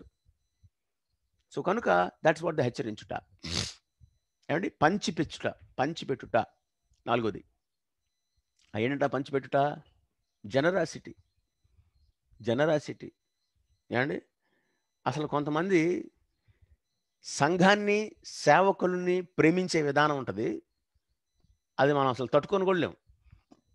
ఇంకో కొంతమంది అసలు సంఘాన్ని సహా పాస్టర్ గారిని ప్రేమించే విధానం ఉంటుంది, అసలు అది కూడా తట్టుకోలేము మనం. నేను ఈ లైవ్లో ఉన్నటువంటి మీకు అందరితో మాట్లాడుతున్నాను. ఎప్పుడన్నా పొరపాటున మీ సేవకుడికి ఓ చొక్కా మొక్క కొనిచ్చావను? కొనిస్తే దేవునికి స్తోత్రం, ప్రైజ్ లార్డ్. ఎప్పుడైనా మీ సేవకుడికి ఇంటికి పిలిచి ప్రశాంతంగా ఇంటికి పిలిచి నువ్వేదో స్తుతి కొడుకు పెట్టుకున్నప్పుడో, నువ్వేదో జ్ఞాపకార్థ కొడుకు పెట్టుకున్నప్పుడు కాదు, అది ఎవడని పిలుస్తాడు, నువ్వు పిలిచేది ప్రత్యేకంగా. అలా కాకుండా చక్కగా ఆయన కొరకే ఒక రోజున వండి ఆయన ఇంటికి పిలిచి కడుపు నిండా భోజనం పెట్టావా? ఆ కృపలోనికి రా. సువార్త గుడికి పెట్టుకొని ఇంటికి వస్తే భోజనం పెట్టడం వేరే, అవడానికి పెడతలేదు, నువ్వు పెట్టేది ఏంది? అట్లా కాదు. సేవకుడిని ప్రేమించండి, సంఘాలను ప్రేమించండి. సంఘంలో ఎన్నో అవసరాలు ఉంటాయి. మా అవసరాన్ని ఎవరు తెచ్చాలి? నువ్వే తెచ్చాలి కదా. దేవుడు నిన్ను సంఘంలో పెట్టాడంటే మరి ఆ సంఘ అవసరాలు ఎవరు తెచ్చాలి? మనకున్నటువంటి ఆలోచన ఏంటంటే, సార్ బ్రదర్ నా దగ్గర 100 రూపాయలు ఉంటే 10 రూపాయలు ఇస్తాను సార్, 90 రూపాయలు నేను దాచిపెట్టుకుంటాను. ఒకవేళ ఇదే నీ ప్రిన్సిపల్ అయితే, నువ్వు 10 రూపాయలు ఇస్తే దేవుడు నీకు 10 రూపాయలు ఇస్తాడు, గుర్తుపెట్టుకో. ఇది 10 రూపాయలు ఇస్తే 10 రూపాయలే ఇస్తాడు దేవుడు, నీకు గుర్తుపెట్టుకో. ధన్యతలలో 5వ ధన్యత ఏంటి చెప్పండి? టకామని చెప్పండి. కనికరము గల వారు ధన్యులు, వారు కనికరం పొందుతారు. దాని అర్థం తెలుసా మీకు? నువ్వు కనికరిస్తే నువ్వు కనికరింపబడతావు, నువ్వు ఇస్తే నీకు ఇస్తాడు దేవుడు. ఇది చాలా సింపుల్ ప్రిన్సిపల్. చాలామంది ఇవ్వడం విషయంలో ఇలా పట్టేసుకొని ఉంటారు, రూపాయి కవర్లో పెట్టి దాచిపెడతారు. మళ్ళీ చెప్తున్నాను, నువ్వు ఇలా రూపాయి కవర్ చేసుకొని దాచిపెట్టుకునే బ్యాచ్ అయితే నీ దగ్గర రూపాయి ఉంటుంది. నువ్వు దాతృత్వం కలిగి సహాయం చేయటం మొదలు పెడితే అంతే ఫ్లో ఉంటుంది నీ దగ్గర. Simple principal. నువ్వు దాతృత్వం కలిగి ఇవ్వటం మొదలు పెడితే అలాగే వస్తూ ఉంటుంది. నా జీవితంలో నేను ఎక్స్పీరియన్స్ చేస్తున్నాను నేను అది. నాకు నెలకి సుమారుగా 1,50,000 నుంచి 2 లక్షల రూపాయలు ఉంటే నా ఆఫీసు, నా కుటుంబం నడుస్తుంది. 1,50,000 మినిమం కావాలి నాకు. కానీ ప్రభు ఇస్తాడు, వస్తుంది కదా అని నేను దాచిపెట్టుకుని ఎప్పుడు కూడా. నా చుట్టుపక్కల ఉన్న ప్రజలందరూ ముందు నేనే చూస్తాను, వీడికి ఏం అవసరం ఉంది, వాడి దగ్గరికి వెళ్తాను ముందు, పిలిచి మరీ ఇది తీసుకో, ఇది వాడుకో. చూసే వాళ్ళకి అర్థం కదా ఏంటి వీడు ఇలా ఇస్తాడు అని. అలాగా ఇవ్వటం అనేది ప్రభు నేర్పించినటువంటి సిద్ధాంతం. నేను అలాగే ఇస్తూ ఉంటాను, దేవుడు కూడా నాకు అలాగే ఇస్తూ ఉంటాడు. చిన్న ఉదాహరణ చెప్తాను మీకు. నా కారు పాడైపోయింది, 8 సంవత్సరాలు వాడా నా కారు, ఏం చేయాలో అర్థం కాలేదు. సో ప్రభు దగ్గర ప్రార్థన చేస్తా ఉన్నాను. వెయిట్ చేయి అన్నాడు దేవుడు. మళ్ళీ మీరు వినండి, ఎగ్జాక్ట్లీ 2 సంవత్సరాల క్రితం 25 లక్షల రూపాయల కారు అలాగా దేవుడు నా చేతిలో పెట్టి, 25 లక్షల రూపాయల కారు, 25 lakhs కారు, రూపాయి అప్పు చేయకుండా దేవుడు నేను కొనగలిగినటువంటి కృప దేవుడు నాకు ఇచ్చాడు. 25 లక్షల రూపాయల కారు అలా పట్టుకున్నప్పుడు కళ్ళలో నీళ్ళు బడబడ గారిపోయాయి. ప్రభా నాకేంటి కృప అంటే, ప్రభా ఒకటే అన్నాడు, అరే నీ హృదయంలో ఇచ్చేటువంటి మనసు ఉంది, నువ్వు దాచిపెట్టుకునే క్యాండిడేటివ్ కాదు, మరి నీకు కాకపోతే నేను ఎవరికి ఇస్తాను? నేను నిజంగా చెప్తున్నాను, దాచిపెట్టుకున్నా కూడా నేను 2 లక్షలు పెట్టి కారు కొనలేను. ఇవ్వడం అలవాటు చేసుకోనండి, పంచిపెట్టడం. వాళ్ళ పరిధులు దాటిస్తారు. ఏమంటే మీ సేవకుడు నిజంగా డబ్బులుండే ఇన్ని కార్యక్రమాలు చేస్తాడు అనుకుంటున్నారా మీరు?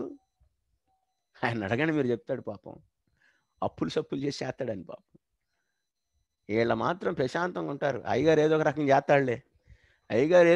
చేస్తాడులే, అయ్యగారికి ఏమైనా 16 చేతులు ఉన్నాయా ఏమంటే చేయటానికి? మీకోసం ప్రార్థన చేస్తా, మిమ్మల్ని నడిపిస్తా, ఆయన భారాన్ని అంతా గుండెలో పెట్టుకొని ఈ బిడ్డలకి ఇది చేయాలి, ఇలా చేయాలి అంటే వీళ్ళు మాత్రం వచ్చి ఎతికి చిల్లర తెస్తారు. మా చిల్లర దీబాకండి, ఇవ్వడం నేర్చుకోండి, ఆ కృపలోనికి రండి. అయితే ఇక్కడ ఈ వరం కలిగినటువంటి ఒక బ్యాచ్ ఉంటుంది మళ్ళీ సపరేట్గా. అసలు వీళ్ళు మామూలుగా ఆస్తులు ఇచ్చేస్తారు, ఇల్లు ఇచ్చేస్తారు సేవకులకి. ఏమండి, వీళ్ళు దాచిపెట్టుకునేది ఏం లేదు. అంత క్రమబద్ధన కలిగినటువంటి వరం కలిగి ఉంటారు వీళ్ళు. వాళ్ళు కూడా ఉండాలి సంఘాల్లో. ఇక 5వది పై విచారణ. సమయం అయిపోయింది కాబట్టి క్లుప్తంగా ముగించేస్తాను. పై విచారణ, లీడర్షిప్. సంఘాల్లో పెద్దలు అంటాం కదండి, వాళ్ళ ఉద్దేశం ఏంటి? ఈ మధ్యకాలంలో పెద్దలు అంటే పెత్తనం చేసేవాళ్ళు, పని చేసేవాళ్ళు కాదు. కానీ పెద్దలంటే నిజంగా పనిచేసేటువంటి వాళ్ళు. సంఘానికి దర్శనం ఉంటుంది, సంఘానికి కొన్ని గోల్స్ ఉంటాయి. ఆ దర్శనాన్ని, ఆ గోల్స్ని వీళ్ళు నెరవేర్చుకుంటూ తీసుకెళ్తుంటారు. వెళ్ళే క్రమంలో ఏ పనికి సమర్థవంతంగా ఎవరిని పెట్టాలి, ఏ పని ఎప్పుడు చేయాలి, ఏమండి ఆ పని చేయటానికి పని పూనుకున్నటువంటి వారికి మంచి ప్రోత్సాహాన్ని ఇస్తూ బలపరుస్తూ నెట్టుతూ భుజం తట్టి నడిపిస్తూ వెళ్ళేటువంటి వాళ్ళని మనం పై విచారణ చేసేటువంటి వాళ్ళం అంటాం. పెత్తనం చేసే వాళ్ళని కాదు. పై విచారణ చేసేటువంటి వారంటే వీళ్ళు భుజం తడతారు, పనిస్తారు, ఆ పనికి కావలసినటువంటి సపోర్ట్ ఇస్తారు. ఒకవేళ ఆ పని వాళ్ళు చేయలేకపోతే వీళ్ళు చేస్తారు. రైట్, అది పై విచారణ. ఇక లాస్ట్ది కరుణించడం, కంపాషనేటెడ్ హార్ట్ అండి. ఒక వ్యక్తి శ్రమలో, ఒక వ్యక్తి అవసరంలో, ఒక వ్యక్తి, చిన్న విషయం చెప్తున్నాను, మీ సంఘంలో ఒకడికి కరోనా వచ్చిందంటే మీరు వెళ్ళి ఆ వ్యక్తి దగ్గర ప్రార్థన చేశారా లేదా చెప్పండి నాకు. Praise the Lord, glory to God, praise the Lord. Yes, thank you brother, praise the Lord. నేను మళ్ళీ చెప్తున్నాను మీకు, నిజంగా మీ నాన్నకి కరోనా వస్తే మీరు వెళ్తారా? మీ అమ్మ కరోనా వస్తే వెళ్తారు కదా. మరి సంఘంలో వస్తే ఎందుకు వెళ్ళరు మీరు? ఖచ్చితంగా వెళ్ళాలి. వాళ్ళకి అవసరం అది, విశ్వాసికి అది అవసరం అది. నేను మళ్ళీ చెప్తున్నాను, ప్రతిరోజు ఇంటెన్సివ్ కేర్ యూనిట్కి వెళ్ళి ఐసీయూలో కరోనాతో పోరాడుతున్నటువంటి పేషెంట్ల మధ్య ప్రతిరోజు ప్రార్థన చేసి వచ్చా. నా చుట్టుపక్కల వాళ్ళందరూ బంబేలు ఎత్తిపోయేవాళ్ళు. నేను ఒకటే చెప్పాను, ఈ టైంలో మనం వెళ్ళి ప్రార్థన చేయకపోతే ఇంక ఏ టైంలో వెళ్తాం మనం? వెళ్తామండి మనం? ఇప్పుడు వెళ్ళకపోతే ఎప్పుడు వెళ్తాం మనం? నాకు తెలిసిన ప్రతి తమ్ముడు కరోనా వచ్చిందంటే వాళ్ళ దగ్గరికి వెళ్ళి, ఇంటికి వెళ్ళి, మరి అసలు ఒక ఇంట్లో అయితే ఇంటి కరోనా వస్తే ఆ ఇంట్లో ప్రార్థన పెట్టొచ్చా? అందరు కరోనా, అందరూ మాస్కులు వేసుకొని కూర్చున్నారు. వెళ్ళిన ఇంట్లో వాక్యం చెప్పా, గంట సేపు వాళ్ళకి ప్రార్థన చేశా. ఆ కరుణించేటువంటి ఆ ప్యాషనేటెడ్ హార్ట్ మనకు ఉండాలి. అదొక సపరేట్ గిఫ్ట్. అది దేవుడు కొంతమందికి ఆ వరాన్ని ఇస్తాడు. సో కంక్లూడ్ చేస్తే, ఆపరేషనల్ గిఫ్ట్స్, ఇవి సంఘ పరిధిలో పని చేయటానికి దేవుడు ఇచ్చేటువంటి కొన్ని వరాలు. ఇంత నేను ఎందుకు డెప్త్గా మీకు అన్ని వివరిస్తున్నానంటే, రేపు మన స్టడీలో మీకు అసలు ఈ గిఫ్ట్ ఉందో లేదో మీరు పరీక్షించుకోవాలి కదా. మీకు ఒక కేస్ స్టడీ నేను ఇవ్వాలి కదా. ఆ కేస్ స్టడీ నేను మీకు ఇచ్చినప్పుడు, ఓకే, సో ఇది నేను చేస్తున్నాను కాబట్టి ఇది నాకు కలిగి ఉండొచ్చు. ఒకవేళ అది నీకు కలిగి ఉన్నప్పుడు దాన్ని సమర్థవంతంగా ఎలా వాడుకోవాలి నేను చెప్తాను. రైట్. సో లాస్ట్ టాపిక్, పరిపాలన లేదా స్థాపన. ఎఫెసీ పత్రిక 4:11 అపోస్తులు, ప్రవక్తలు, ఇవాంజలిస్టులు, పాస్టర్లు, టీచర్లు. ఇది టీచరు, అది టీచింగ్. ఇది ప్రాఫెట్, అది ప్రవచనం. సో ఆల్రెడీ ప్రాఫెట్ అంటే ఏంటో మీకు వివరంగా జ్ఞాపకం చేశాను. సో గాడ్ ఆర్డైన్డ్, ప్రత్యేకంగా సార్వత్రిక సంఘాల స్థాయిలో లేకపోతే రాజ్యాల స్థాయిలో పనిచేసేటువంటి వాళ్ళు ప్రవక్తలు అని మీకు జ్ఞాపకం చేశాను. రైట్, ఇక్కడ ఒక లిస్ట్ ఉంది. ఆ లిస్ట్లో ఉన్నటువంటి సమాచారాన్ని చూడండి. అపోస్తులు చేసేటువంటి పని ఏంటి అంటే, సంఘ స్థాపన, ఒక సంస్థను ప్రారంభిస్తారు వాళ్ళు. ఫర్ ఎగ్జాంపుల్ ఏసన్న గారు, లేదు ఫర్ ఎగ్జాంపుల్ బిల్లీ గ్రహం గారు, వాళ్ళు ఒక సంఘాన్ని స్థాపించి ఆ సంఘాలను విస్తరిస్తారు. ఈ రోజున మీరు ఏ ఊరన్న పోండి, సుమారుగా ఇప్పుడు ఫాదర్ హయ్యర్ గారు వచ్చి ఇక్కడ సంఘాన్ని స్థాపించి సంఘాలను విస్తరించారు. ఈ రోజున లూథరన్ సంఘాలు ఎన్ని ఉన్నాయి, ఈ రోజున హోసన్నా మందిరాలు ఎన్ని ఉన్నాయి. సో నౌ అట్లాగా కొన్ని వందల వేల సంఘాల స్థాపన కొరకు పాటుపడి పనిచేసేటువంటి, చర్చ్ ప్లాంటేషన్ కొరకు పనిచేసేటువంటి వాళ్ళను అపోస్తులు అంటాం. అంత మాత్రమే కాదు, వీళ్ళు ఎక్కడ మందిరాలు ప్రారంభిస్తారు? గుడి ఉన్న చోట గుడి కట్టరు. వీళ్ళు మందిరాలు లేని చోట వెళ్ళి చూసి అక్కడ మందిరాలను కడతారు. సో అన్రీచ్డ్ ప్లేసెస్కి వెళ్తారు, క్రాస్ రిలీజియన్ ఏరియాస్కి వెళ్తారు. అంటే క్రైస్తవులు కాకుండా హైందవులు, ముస్లింలు ఉన్నటువంటి ప్రదేశానికి వెళ్తారు. అక్కడికి వెళ్ళి వాళ్ళు పని చేస్తారు. అంత మాత్రమే కాదు, వీళ్ళు కావలసినటువంటి నాయకులను తయారు చేసుకుంటారు, వీళ్ళు కావలసినటువంటి పాస్టర్స్ని వీళ్ళు తయారు చేసుకుంటారు. సో అపోస్తుల స్థాయిలో ఉన్నటువంటి వారు అనేక సంఘాల పరిధిలో పనిచేస్తారు. వాళ్ళు అనేక సంఘాల మీద అధికారులుగా ఉంటారు. వాళ్ళు రీచ్ అవని ప్రాంతాల్లో సంఘాలు స్థాపించడానికి కారణంగా ఉంటారు. వాళ్ళు స్థాపించినటువంటి ఈ సంస్థలలో కానీ, ఈ యొక్క మందిరాల్లో కానీ పరిచర్య చేయడానికి కావలసినటువంటి పాస్టర్లను, నాయకులను వారు తయారు చేస్తారు వాళ్ళు. ఓకే. సో తర్వాత ప్రాఫెట్ అంటే మీకు చెప్పాను, ఆల్రెడీ జ్ఞాపకం చేశాను. సో ఎవాంజలిస్ట్, సువార్తికుడు. ఏమంటే ఇది చాలా అవసరం అండి, సువార్త పని చేయడం చాలా అవసరం. ఫిలిప్ అని చెప్పాను కదా నేను, ఫిలిప్ ఎప్పుడు కూడా స్టేజ్ ఎక్కి ప్రసంగాలు చేయడు, ఆయన బ్యాక్ స్టేజ్ మ్యాన్. అంటే 1-to-1, ఎక్కువగా 1-to-1. ఇవాంజలిస్టులు ఎప్పుడు కూడా పర్సనల్గా మాట్లాడుతూ ఉంటారు, వ్యక్తిగతంగా స్వార్థ సేవ చేస్తూ ఉంటారు. ఇదిగోండి, అందులో తిమోతి కూడా ఇవాంజలిస్టే, ఫిలిప్ కూడా ఇవాంజలిస్టే. మీకు అక్కడ నేను రెఫరెన్స్ ఇచ్చాను. వీళ్ళ ప్రత్యేకత ఏంటి అంటే, వీళ్ళకి యేసు క్రీస్తు యొక్క శిలువ మరణ పునరుద్ధాలను ప్రకటించేటువంటి విషయాలు ఉంటాయే, వీళ్ళు చెప్పినంతగా బోధకులు కానీ పాస్టర్లు కానీ వాళ్ళు చెప్పలేరు. ఎందుకంటే వీళ్ళు సువార్త ప్రకటించేటువంటి విధానం ఉంటుంది, ఎదుటి వ్యక్తి యేసుప్రభు శిలువ సన్నిధిలోనికి రావాల్సిందే. ఆ ఒక గొప్ప కృప వీళ్ళకు ఉంటుంది. వీళ్ళని ఎవాంజలిస్టులు అంటాం మనం. వీళ్ళు సంఘాల్లోనికి విశ్వాసం తీసుకొని వస్తారు, సంఘాలలోనికి విశ్వాసం తీసుకొని వస్తారు. వీళ్ళు వెళ్తారు, కరపత్రాలు పంచుతారు, లేకపోతే మైకులు పెడతారు, ఇంటింటికి దర్శిస్తారు, వాళ్ళకి సువార్త చెప్తారు, ప్రకటిస్తారు, తీసుకొని వస్తారు. నాకు తెలిసి చాలామంది తెలుసు ఇవాంజలిస్టులు. వాళ్ళ మందిరాల్లో కనపడరు పెద్దగా, వాళ్ళ మందిరాల్లో మాత్రం సీట్లో కూర్చొని ప్రార్థన చేసుకుంటూ ఉంటారు, బయట మాత్రం భయంకరంగా పనిచేస్తారు వాళ్ళు. మందిరాల్లో స్టేజ్ ఎక్కాలని, మందిరాల్లో మైకు పట్టుకోవాలని, మందిరాల్లో లైట్ పడాలని చూసుకోవాలి వాళ్ళు. మందిరాల్లో మాత్రం ప్రశాంతంగా ప్రార్థన చేసుకుంటూ ఉంటారు. కానీ వాళ్ళ వలన మందిరాలలో సుమారుగా ఒక 30, 40, 50 మంది వచ్చి ఉంటారు. అది ఇవాంజలిస్ట్ పని, పాస్టర్లు. మరి మందిరంలోనికి వచ్చినటువంటి వ్యక్తికి మంచి ఆహారం పెట్టాలిగా, మందిరంలోనికి వచ్చినటువంటి వ్యక్తిని జాగ్రత్తగా కేర్ తీసుకోవాలి కదా. సో పాస్టర్లు మందిరానికి వచ్చినటువంటి వ్యక్తులను ఆయన సంరక్షిస్తూ, పోషిస్తూ, నడిపిస్తూ ఉంటాడు.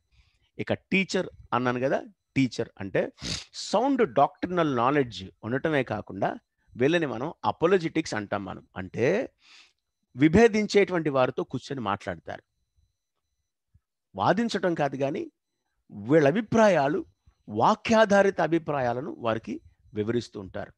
అంత మాత్రమే కాదు, వీళ్ళు ఒక సంఘ పరిధిలోనే కాదు, సార్వత్రిక సంఘ పరిధిలో పనిచేస్తూ ఉంటారు. రవి జక్కరియాస్ గారు లాంటి వాళ్ళు. సో రవి జక్కరియాస్ గారు చేసే పని ఏంటి అంటే, ఎక్కువగా ఆయన చేసేది డిబేట్సే, హేతువాదులతో, అన్యులతో, ఏమండి మరి వేరే మత పెద్దలతో, మత గురువులతో ఆయన అభిప్రాయాలు, ఆయన సిద్ధాంతాలను వాళ్ళకి వివరించడానికి ప్రయత్నం చేస్తారు. అపోలజిటిక్స్, స్ట్రాంగ్ డాక్ట్రినల్ నాలెడ్జ్ ఉంటుంది. మరి వాళ్ళని బట్టి చాలామంది విశ్వాసులు బలపరచబడతారు, దృఢపరచబడతారు. సో ప్రియమైనటువంటి దేవుని బిడ్డలారా, ఇప్పటి వరకు మనం ఎంతో సుదీర్ఘమైనటువంటి ధ్యానాన్ని మనం చేశాము.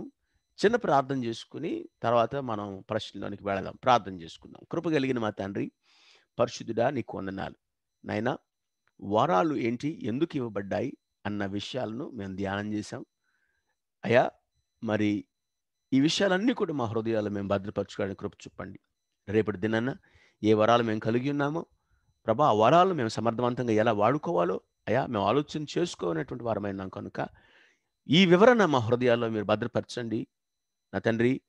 ఈ ఈ ఈ వరములు ఒకవేళ మేము కలిగి ఉంటే నైనా వాటిని మేము సమర్థవంతంగా వాడుకోవడానికి కూడా కృప చూపమని విన్నటువంటి బిడ్డలందరూ కూడా నీ పాదాల దగ్గర ఎత్తిపడుతూ దీవించి ఆశీర్వదించి ఫలింపు చేయమని ప్రార్థన యేసునామమున అడిగి వేడుకుంటున్నాను పరమ తండ్రి.